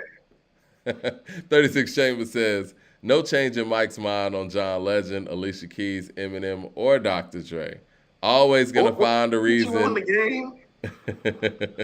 Always going to find a reason for these takes and some hating. Listen, man. There's no. Let me start with the John Legend thing. Please don't. I love John Legend's first 2 albums, especially the second one. Coop, you there? You went out for a second. Okay. Love John Legend's first 2 albums, especially the second one. Once again, it's one of my favorite R&B albums from that era. I have nothing against John Legend. I just state the fact that his music is a lot less soulful than what it was when he once came in. Is that inaccurate? He's saying John Legend makes music for politicians and white people. Next. Well, bar mitzvahs and, it's cool, though. That's a lane. And Alicia Keys. Listen, man. For me to feel like Alicia Keys' vocal pitch is out of tune, it's not hating. I mean, you could pull out a damn tuning machine and play one of her songs, and that can actually give you the result that you're looking for. Now, if the tuning machine is going crazy or whatever, you could just say Mike was right. If the thing stays in the middle or whatever, then I'm hating. Eminem, listen, we don't even have to go on this diatribe. Nothing that I said is hating per se. Y'all know y'all ain't riding around listening to his music like that. So that's just it. And Dr. Dre's one of a kind. His resume is what it is. He's just had a lot more help than most hip-hop producers, and I think that his process is more similar to Puffy's than we're giving it credit for. That's it. I'm just saying we got to keep the same energy, man. That's it. Just trying to stay consistent. I'm not hating. And I'm sure they're going to add Steph to the pile, too, and I love Steph. 36 Chambers with the super chat says, Ghost said that in the studio, rappers trade bars all the time and bite material. He said this for Supreme Clientele. We're not taking points from Wu, though. Got to keep the same energy for Dre. Team effort. I agree, and I applaud team efforts. I love It Takes a Nation. I love Akumenai.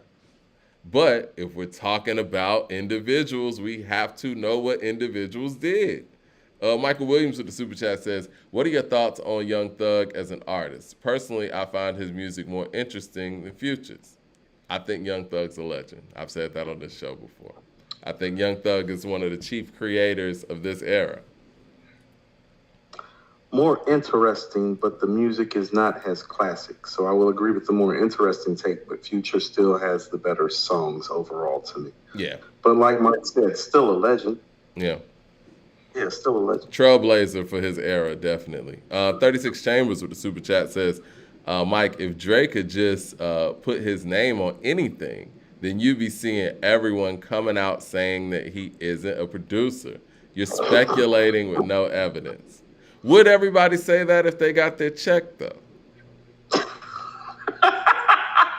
I'm saying. Listen. If if let's just say, I got paid for my work on Get Rich or Die Trying, it's doing the numbers that it's doing partly because this man's name is on there. I ain't saying shit. What you mean? Why would I? Like, you know what I'm saying? Like, there's no reason to. If we've already, like you said, one of the things that you said in the beginning was very important. The groundwork that Dre put together for those classic albums that set a foundation for not only him, but just hip hop music in general, it's like some Phil Jackson shit. So it's like, okay, if I'm coming out, yes, put this nigga's name on my album. I don't care what he's done on it or didn't do. Put his name on my album. Hopefully he listens to it and does do some work. But if he doesn't, his name is on there. That's going to help me, especially as a new artist, sell better just to have Dre's name on my album. Listen what I'm saying, though, Mike. Dr. Dre didn't do anything any different than anybody else around the time. He assembled his crew. He just assembled his crew better. Yeah. Listen to what I'm saying. Boogie Down Productions from the Bronx? No, that was a whole crew. You're right. Cool G Rap had a whole Queens crew. So did Eric B. and Rakim. Public Enemy, whole crew. Bomb Squad. Mike, Native Tongues, Tribe, De La, Jungle, Leaders of the New School, whole crew. Everybody was crewed up. He just put a crew together better. That's all. He just put a better crew together. And he consistently, like a great team builder does, kept on putting the best teams together. You know what I'm saying? It's like there's the NWA team, Mike. That's Dre, Easy, Cube. Yeah. Then it transitions, Mike, and then it goes to DOC, Snoop, Dog Pound. You know what I'm saying? Slice of Tupac in between. You know what I mean? No, then it goes to Nas in the Firm briefly. Mm-hmm. Then it goes to Eminem. Then it goes to Game and 50 and all them. No, like, Mike, he's the best. I mean, listen, if you got to launch an artist, he's the best guy to go through. If you got a crew, you better tell them. And I think that that's the other thing, like, when it comes to him and Kanye in comparison. Kanye did some things that I haven't seen Dre do, and we thought we were going to see it when he got Rakim or when he got Busta Rhymes. Like, Ye's able to take established guys and take them to that next level, a la Common, a la Pusha T, and even to some degree Jay-Z. And I know you got Jarvin here, and they'll probably go against that. But yes, Kanye's production helped take Jay to the next level. Dr. Dre is great with newer acts and launching acts, and nobody could definitely beat him in that stratosphere. Well, here's what I'll tell you. This is what I mean when I say he just did it better. Mm-hmm. No, he's smart enough to know from watching the game that your greatest impact is usually your first shot. He really only wants to be part of the first shot. He knows how this game goes. He knows, oh, no. My first solo album did 4 mil. Snoop's first solo album did 5 mil. 50's first solo, 10 mil. M's first solo album, 4 mil. You know what I'm saying? Why don't you think NWA's first solo album, double platinum. Easy's first solo, double. Like, he's like, no, he knows how to take his shot. That's why, I mean, he just put the crew together better. So it's like, that's why he won't do your album if you're an established artist, but you can get some beats. Like, there are 2 dope-ass beats on the Purple Tape, too, that Dr. Dre did. And here's what I'll tell you.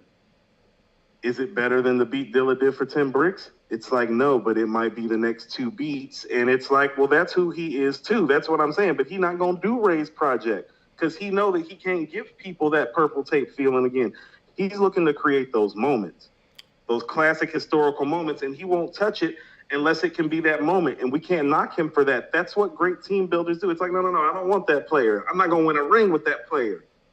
I think he needs you to be in his system, too, to actually succeed, because the Busta Rhymes kind of brings that to mind, right? Like, The Big Bang Theory is a good album, but it sounds more like it's Dr. Dre's album than it is Busta's album. True.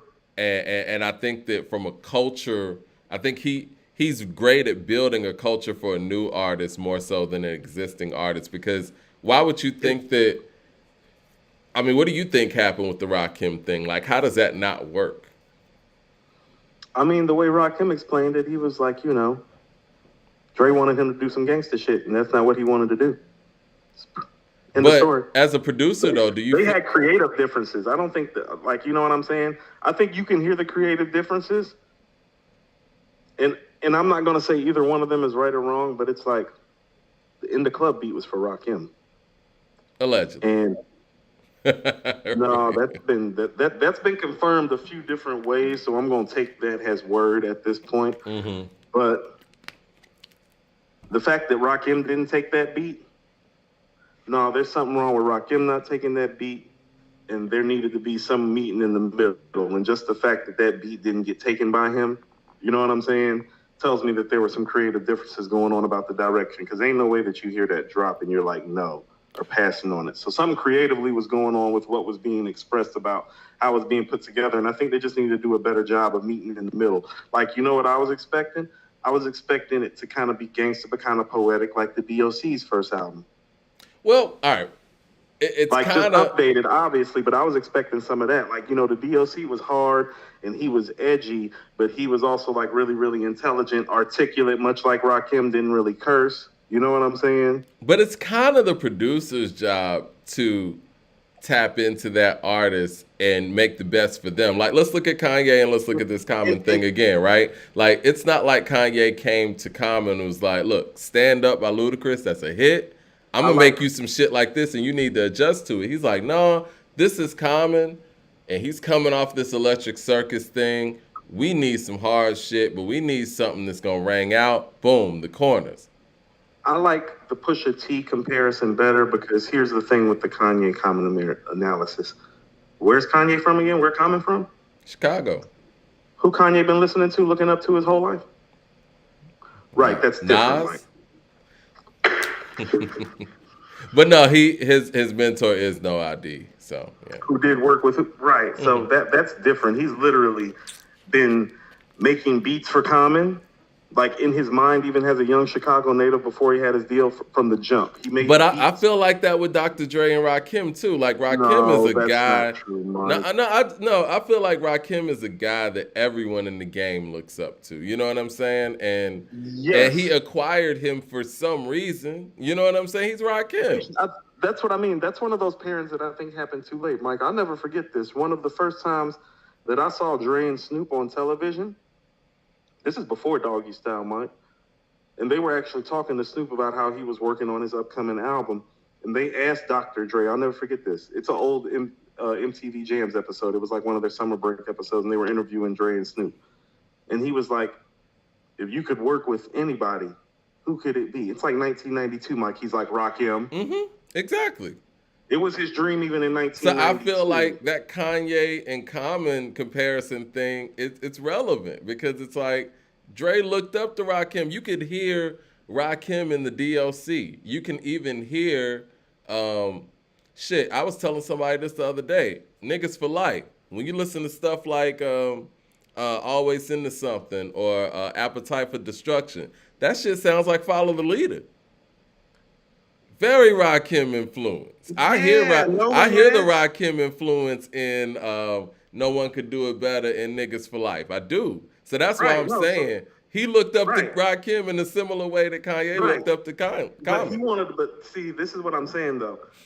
You got to look at the Rakim that he's looking up to. He's looking up to the lyrics of Fury, Let the Rhythm Hit Him era Rakim.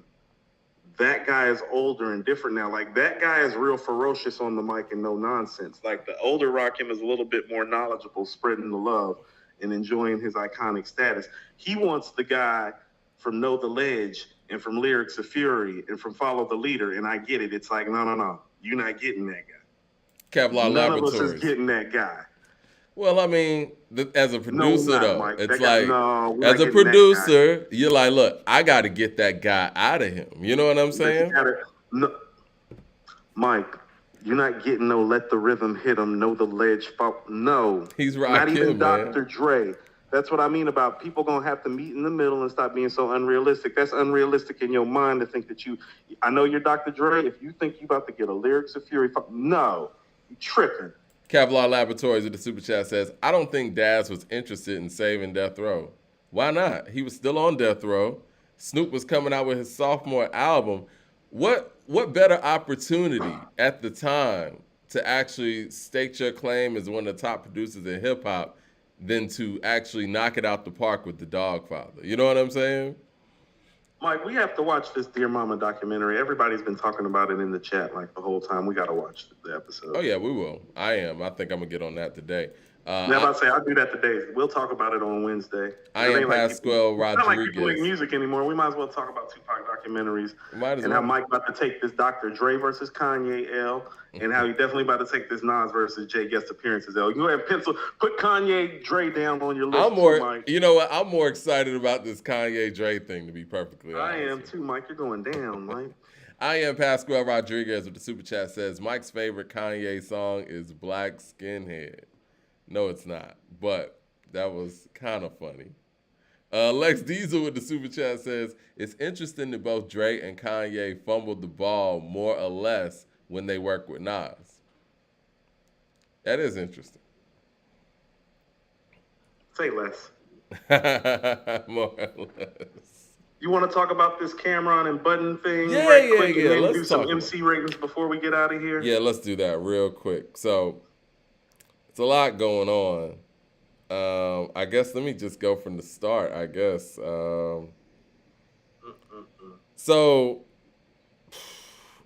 it all starts with NORE. NORE got on Drink Champs, and I guess this was an episode from about a month or so ago where he had Joe Budden on there, and they were talking about podcasters or whatnot.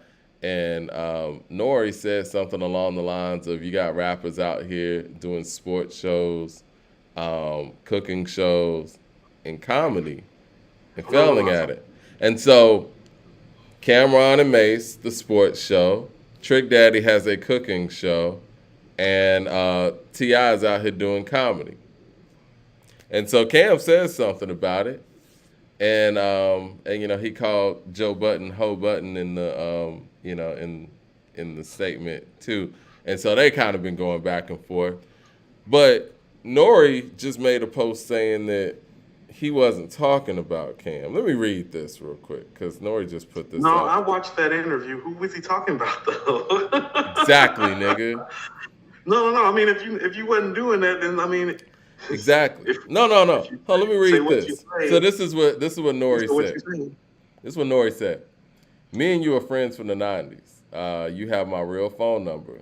You hung out with me for days before you did Drink Champs, just to make sure that I was on the same page, you know, or something, that you know. He says, if you thought at any time that I was going at you, why would you go to the internet first? That's the only reason why I'm replying here as well.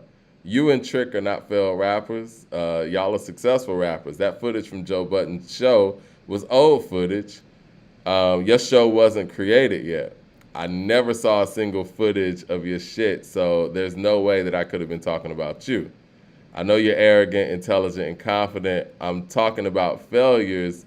You're not a failure, so what are you worried about? Let's not do this internet thing. If you felt offended, hit my line. Love always. I love you, Cameron. My number ain't changed. Who said that? NORE? NORE said that. Okay. Now, so who are you talking about? Mike, NORE's, you know, hit us with the James Harden before. You know, step back, fade. Yeah. Little step back fade. Little step back fade going on, Mike. Little James Harden. You know, the first things first. The phone. I prefer when a nigga Euro step around shit like this, but go ahead. First things first. The phone works two ways. And so don't just keep saying that, you know, I got your number.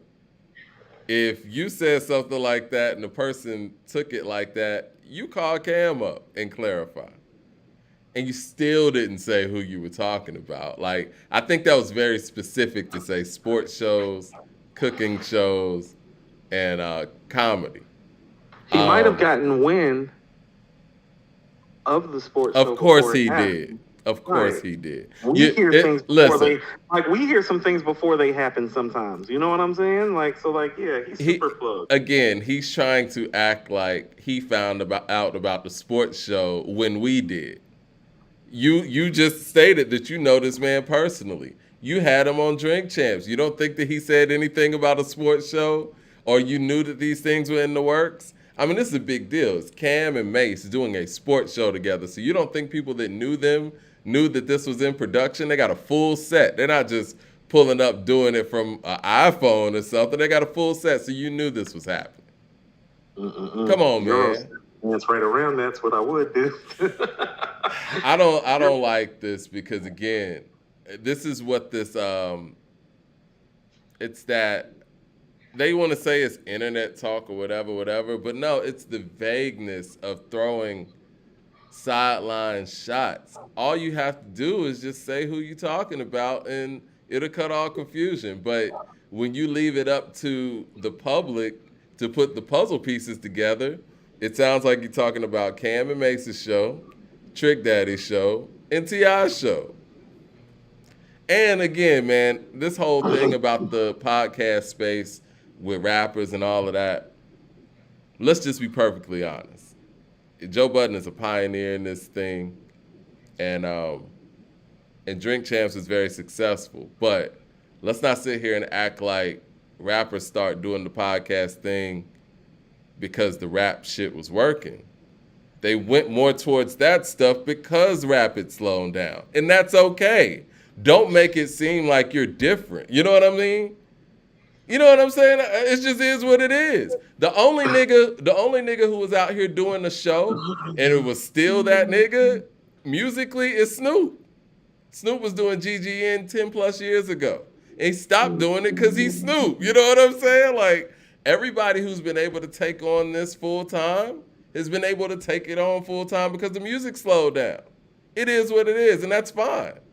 And I think it's great that Joe Budden opened up a lane for rappers to have second careers. It's like a retired athlete being able to be on ESPN. If they were still out there running and jumping on the court and on the field, they wouldn't be able to do ESPN, and that's fine.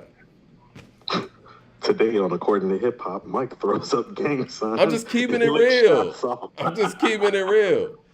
You know, that's a successful thing. If you're able to turn your rap career into another career, that's a success. It is what it is. AB Studios with the super chat says, I played Ye versus Dre versus last year in front of 30 people. Most of us were turning up to the songs produced by Kanye. Talk 80s classics all you want. Does it hit? Mike D, let me send you the Ye tracks to beat Dr. Dre. Please send me those tracks. Send it to info@accordingtohiphop.com. I'm going to check those out. And we're going to beat Coop in this old school Dr. Dre stuff. It's all going to be 80s, early 90s. You can send me an email at coop@accordingtohiphop.com because I want your email, because after I tap dance on you and Mike, I'm definitely going to be emailing you to talk shit about you. I like to, unlike other podcast hosts, no, I like to talk directly to people, at people I got a problem with, people in general. Yeah. Just listen, man. If you think there's some failed podcasts out there, just say it. Just because Cam's not wrong. For reacting the way Cam reacted, he's not wrong at all. Kevlar. No, Cam was like, where you at? I'm going to pull up. He's like, we got a problem? All right. Kevlar with the super chat says, Nori's sus in my observation. Yeah. Say less. Yeah, that don't seem too real, man. Like I said, man, and to be out there like, you got my number. Like, nah, but nigga, you got my number too. Hit me up and say it wasn't like that. First of all, what kind of shit is that to be saying? Like we still saying that? You got my number? That's what we doing. Come on, man. Come on, man. So Mike, let's get started with these ratings. Do a couple ratings before we get out of here today. Mm-hmm. One thing I wanted to submit to you, and nobody put this across my desk. I just, I had a little by myself meeting, and I thought about something, Mike. Ice Cube took a pretty big L with the bitch in you. I don't think if a rapper ever great at that peak has ever taken a shot like that from somebody that wasn't close to being in the same stratosphere of them. It's common, man. Do you think common wasn't common yet, Mike? It's true, it's still but common he's sense still as a matter common. of fact. Matter of fact, that might be common sense's first calling card, even more than I used to love her, was the bitch in you was for us as hip-hop heads. Now, right now, KRS-One and Ice Cube are currently tied at number 2, Mike. Do you think that's too high for somebody that has such a scathing diss like The Bitch in You on their record. Because best believe that The Bitch in You is tougher than No Vaseline because of the competition. Because Easy and Ren don't stand a chance in hell against Ice Cube. Oh, Ice Cube versus Common? Oh, no. That's advantage Ice Cube, and he took that L. What say you? What I say is it's undoubtable that The Bitch in You is the winning song in that back and forth. But I'm not as high on The Bitch in You as most people are. And then it could also be factored in that Common lost to Drake. That ain't what we talking about. I understand what you're saying. Talking about Ice Cube losing to Common in his prime. Do you talking about Common? Do you think that? About Cube. Do you think that was more of a Ice Cube just not taking Common serious at the time, or do you think that was just a jab? Was that more of a Riddick Bowe situation? Didn't Pete Rock do the beat? He did. Okay, I take that seriously. I don't know about you. I don't know. Somebody named song. Okay, let me get this straight. Somebody names that this song, "The Bitch in You," and Pete Rock does the beat, and he says shit like, "You ain't made nothing hot since America's most," or "You slanging St. Ides and bean pies in the same sentence," and you don't think that's enough to retaliate? Shitting me. I don't know.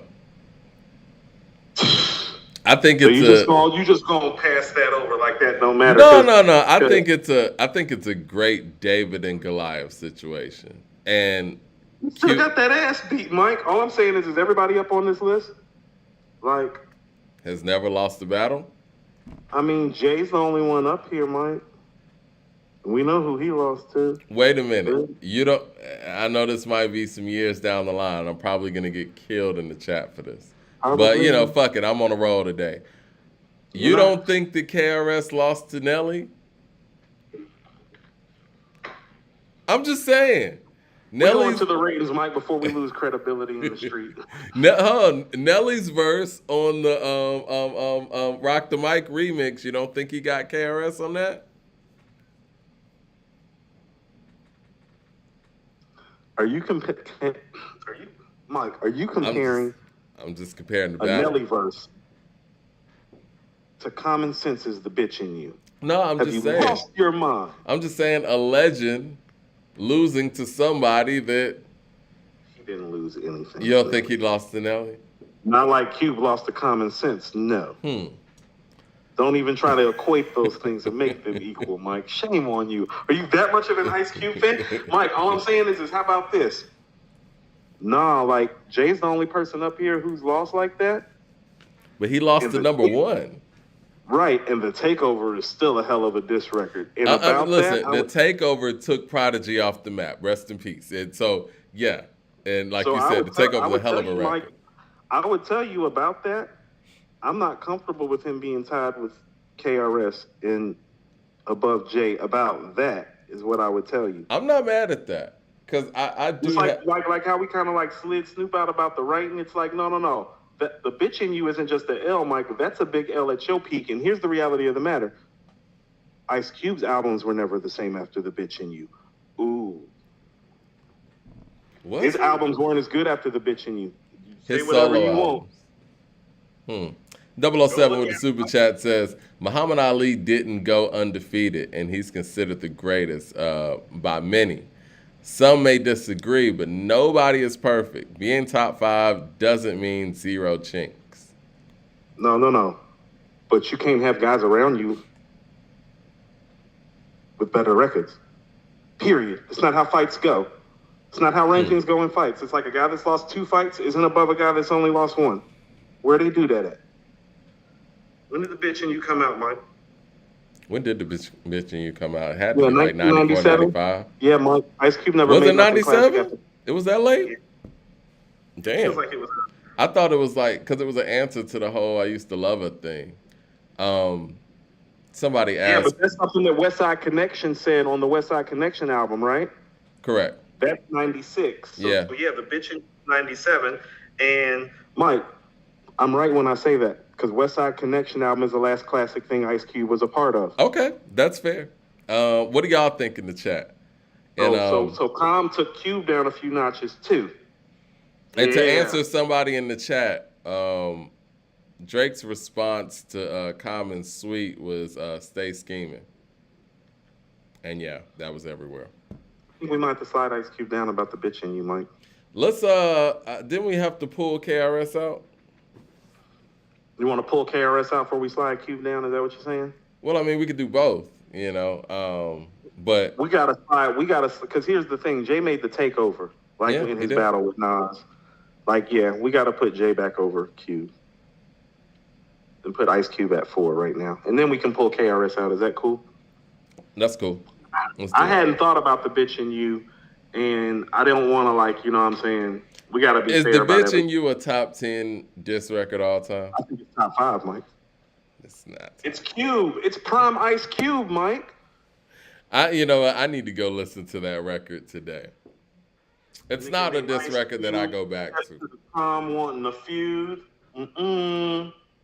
Ooh, buddy, it got vicious quick too. He didn't wait. Ether's a build-up vicious cycle. No, it's vicious from the jump, Mike. It's a top 5 diss record. It's up there with No Vaseline and Ether in the takeover, in my opinion, as far as diss records go. It's in Drop a Gym territory. It's up there. I don't know. 007 with the super chat says, Drake didn't write Stay Scheming. I can't count that. Very you don't know that. KRS went out. No, I don't got time for this. Yeah. I mean, I'm going to get beat up for saying this too, but, I'm on a roll today. I like Eminem's The Sauce more than I like The Bitching. KRS-One versus Slick Rick, Mike. All right. Not even acknowledging that. That's ridiculous. The Sauce. A Benzino diss? You were such an Ice Cube Kanye fan. It's ridiculous. Ridiculous. Your Ice Cube Kanye bias up in this building hard today. I gotta stand up for those guys. Slick Rick and KRS-One. Impact. That's Slick Rick. It is. Live performance is KRS. Of course. Lyrics KRS. Yep. Storytelling, Slick Rick. Yep. Classic albums, KRS. Yep. Classic songs, Slick Rick. Yeah. Damn, that's crazy. It is. Against somebody like Chris is crazy. Longevity of albums, that's KRS. Mm-hmm. Longevity of songs, that's Slick Rick. Yep. Classic collaborations. It might be Slick. Mm-hmm. Career longevity, quality, well, that's KRS. Yep. Mike, we're tied. Voice.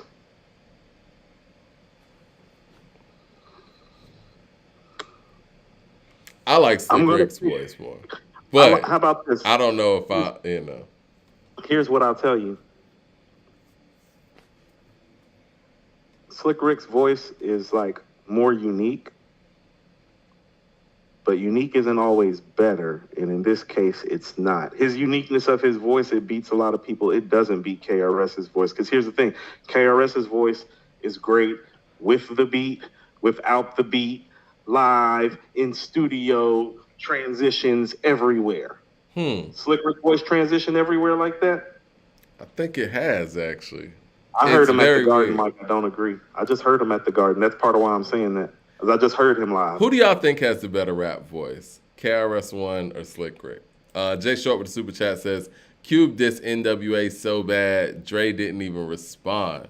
And when he went to Death Row. It's true. Also, everybody's picking KRS for songs too and for voice. Okay. Yeah. KRS, they're saying we're wrong for the song thing, so it shouldn't even got to the voice, because that KRS was the one before that. He does got a lot of classic songs. I think that we might be wrong on that, because you got 9mm Goes Bang. You got, obviously Criminal Minded. You got The Bridge. Love's Gonna Get You. I just did Love's Gonna Get You on Mirror Music the other day with Andrew. It should be up soon. What was I gonna say? Yeah, I mean, Cube did break up NWA though. With a record. The world's most dangerous group. Okay, Black Thought's next. You want to go to Black Thought, or we want to move KRS up some more? I think KRS is going to beat Black Thought. I do too. Method Man, Chuck D. What about Chuck D? You think Chuck at 15? Sure. Why not? Impact. That's KRS to me. I think that's Chuck. Okay, we can go Chuck. Live performance, KRS. Yeah. Lyrics, KRS. Yep. Storytelling's Chuck. Mm-hmm. Classic albums is KRS. Yeah. It's just more, but Public the solo Enemy's stuff, classic. It's the BDP stuff, Mike. He's got 4 great BDP albums, and he's got about 2 or 3 great solo albums. It's a lot. Yeah. Classic songs. That's Public Enemy. I think That's KRS Chuck. has more than Public Enemy too, but it's the gravity of the classic nature of their songs. I'm telling Longevity you, man. of albums? Yeah. I would win that versus, for real. Longevity of albums? Yeah, you would. I think that might be Chuck. I think that might be tied. Because Criminal Minded and By All Means Necessary, although they're not as good as It Takes a Nation, like, if I were to pick, it would go It Takes a Nation, Criminal Minded By All Means, and then Yo Bum Rush the Show. You feel me? So I'd say tie. Oh, you talking about for a longevity came out around the same standpoint? time, Mike. All those albums came out around the same time. Yeah. I mean, I'm throwing Fear of a Black Planet in there, but that's a couple years down the line. That's cool. I got Sex and Violence in the Blueprint, though. That's what I'm saying. I think that, in my Fear opinion, of a Black Planet and Sex and Violence are the same year too. That's 90. Yeah, I'm putting if I'm putting these in order, I'm putting Takes a Nation, then I got Criminal Minded, then I got Fear of a Black Planet. Yeah. See, I like By All Means more than Fear of a Black Planet, but that's just personal. Nah, man, Fear of a Black Planet. Welcome to the Terror Dome. You're talking about the song, Mike. I know it's one of the best rap songs. Are we talking about the album, though? No, that album got shit like Brothers Gonna Work It Out on there. It got Fight the Power on there. 911's on there. Like, nah, it's just too much. You want to know what? You convinced me. We'll give that to Pete. We'll give that to Chuck. Yeah. Longevity of songs? I think that's Chuck. Yeah. Classic collaborations? That's KRS, That's KRS, actually. Yeah. Career longevity quality is KRS too. Oh, Mike is down the voice again. That's Chuck to me. We're going to let the people decide because I can't decide that one. Yeah, that's Chuck to me. I know I might be kind of. Yeah. But. Looks like KRS again. Hold on. People, let us know. KRS? Or I must be delayed on my end, man. Because I'm not. People saying Fear of a Black Planet. I'm at that point. KRS? Everybody? Or Chuck for voice? Yeah. Better rap voice. Chuck or KRS? We got one KRS. We got one Chuck. Sex and Violence was 92. Sorry, the Blueprint was 90 then. Mm-hmm. Entertainment. 2 for Chuck, 3 for Chuck, 4 for Chuck. As soon as we get 5, we'll go ahead and call it KRS, Chuck. Okay, KRS, Chuck. It looks like Chuck's taking that. Chuck, Chris, slightly Chuck. No, Chuck's getting more for the voice. Does Chuck need to move up? You say Chuck versus KRS is a tie. I was thinking tie. That's why I wanted the people to decide because I couldn't decide that. I would call that a tie, but the people chose Chuck. So that slides KRS down. So we need to move Chuck up some more is what you're saying. That's what it seems like. Well, here's what I'll tell you. Hold on 1 second. Go ahead and take that. Hold on. Hit the drummer get wicked. Oh, that's crazy. You know, because we switched Ice Cube and Jay around, and KRS fell below Chuck. Guess where Jay is? He at number 2 now, right? Right. Jay Short with the super chat says, how many times has Chuck's voice been sampled from Public Enemy number 1? Yeah, Public Enemy number 1 is a beast. That's 87. Okay, Mike, so I'm going to tell you, we pulled Pac out, right? We pulled Rakim and Big out, right? Mm-hmm. I think we need to pull LL out, or Scarface.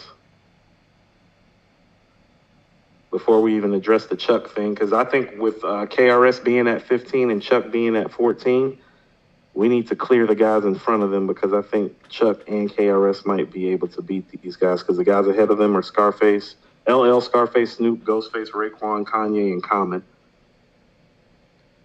Okay. You feel me? Mm-hmm. So I would want to, who you want to pull out from that bunch first? Say that again. We've already pulled out Nas, J, Right. Q, Pac, Rakim, Biggie, right? Mm-hmm. That's our 1 through 6. LL's at 7. Have we pulled L out? I don't think we have. I think we need to right now. Yeah. Starting at Slick Rick with 18, right? Mm-hmm. Impact. Impact. It might be That's a tie. L. Is it L? Okay. Yeah. I feel like we Rob- have pulled L out. Left. Because I remember No. fighting for L when it came to Impact. We hadn't? I don't think so. Okay. Live performance. Live performance, that goes to LL Cool J. Lyrics. See you right now. What Oh. were you saying? Did you say Slick Rick too? Yeah, no. Or no? I said LL. I'm sorry, I said Slick Rick when it comes to lyricism because of his storytelling ability is his lyrical skill. So, comes from his lyrical skill. So you giving him lyrics and storytelling over LL? Mm-hmm. Classic albums is L. Yep. Classic songs L. Yep. Now LL doesn't have an album that's holding up like The Greatest Adventures of Slick Rick, but his longevity of albums L because of radio. Yeah, because of radio. Definitely. Okay. And Bad. Bigger and Duffer. That is. Longevity of songs is Slick Rick. Yeah. Classic collaboration is L. Okay, so L's gonna move past. Okay. Either way, yeah. Longevity of songs, that's a good one. Yeah. But I don't know, man. L got radio. He got Rock the Bells. He got I Need a Beat. These are early 80s. Lottie Dottie in the show, Mike. It's not better than Lottie Dottie. It's still not better than Lottie Dottie than the show, which is literally getting released the same time You as don't radio think and all Rock the that other Bells is stuff, and it was better? a bigger hit. You don't think Rock the Bells is better than those records? Because I think it is. Rock the Bells is after those records, though. Okay. Well, hold on. You know what?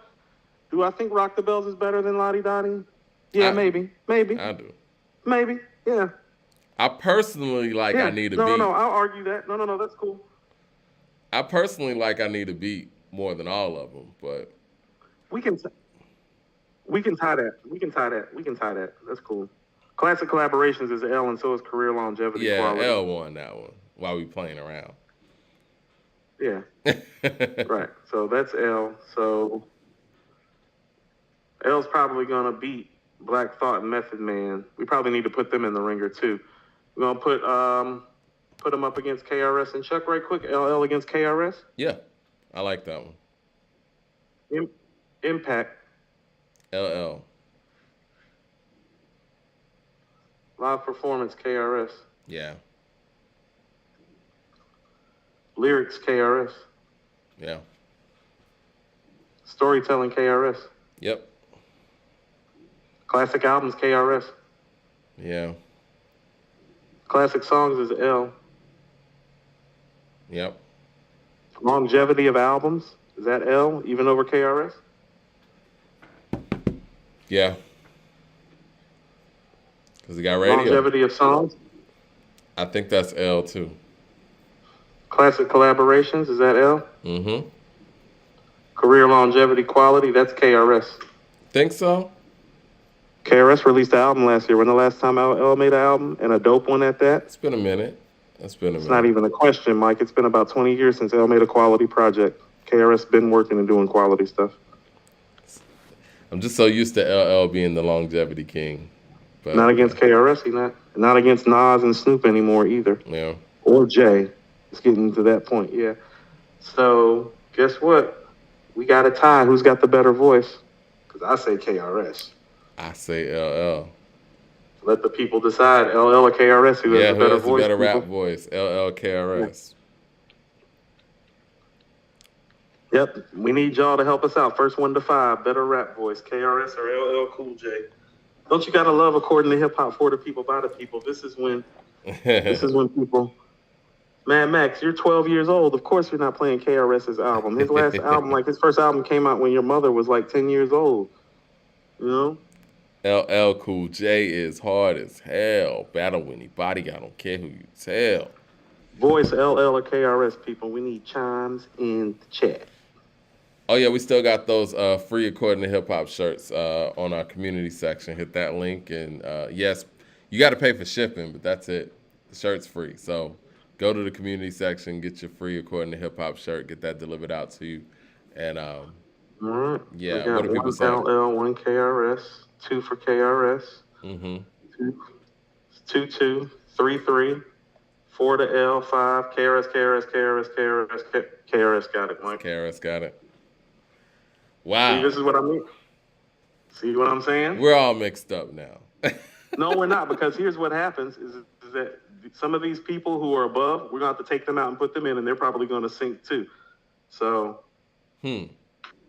right. That's why I said we should do this, because I kind of seen how it was going. I'm like, oh, no. Everybody need to get pulled out. Because right now, Chuck D, KRS, and LL are 13, 14, and 15. But I bet you by the time we're done, it'll probably be more like 9, 10, and 11. Which might be more realistic when you really look at it, Mike. But right now, our top 10 is Nas, Jay-Z, Ice Cube, Tupac, Rakim, Biggie, Scarface, Snoop, Ghostface, Raekwon.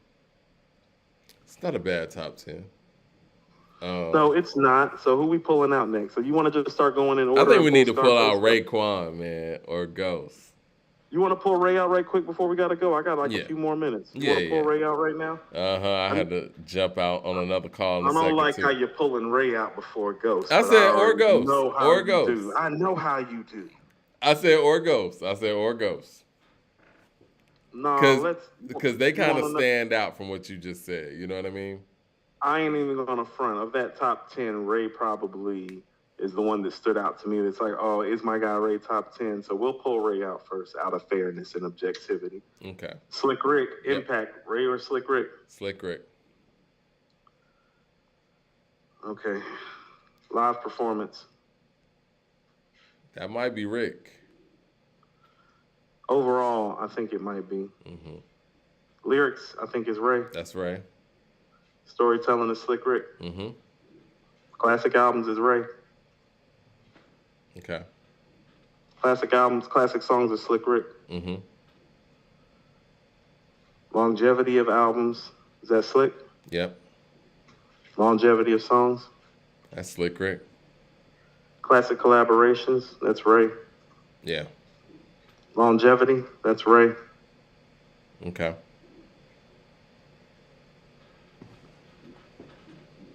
No, Slick got him. Slick got Ray. Yeah. So we're gonna have to. Who's after Slick Rick? Do we need the Jadakiss? I don't think Kiss ain't beating Ray. You want to do it right quick? Ray? Might as well. Hold on, let me rearrange the list. See, I told you these dudes is gonna end up moving up already. We're addressing this Kanye thing because Kanye in the top 10 now. You know I'm not having that, Mike. And Kanye might end up getting pushed up. Kanye ain't end up nowhere, Mike. He gonna end up getting pushed up. Okay, Kiss and Ray, Impact. That's Ray. Ray. Yeah. Live performance. Kiss. That's Kiss. Lyrics. I think that might be Kiss. You can give it to Kiss. Storytelling's Ray. Yeah. Classic albums, Ray. Yeah. Classic songs is Ray. Might be Kiss. Might be a tie. That might be a tie. I think in a versus situation, I think Ray beats Kiss. Me too. That's why I thought it was Ray. I'm going because man. That's a tie because Kiss has the bangers because of the Bad Boy time though. But does Kiss have an incarcerated Scarface? No. Ray.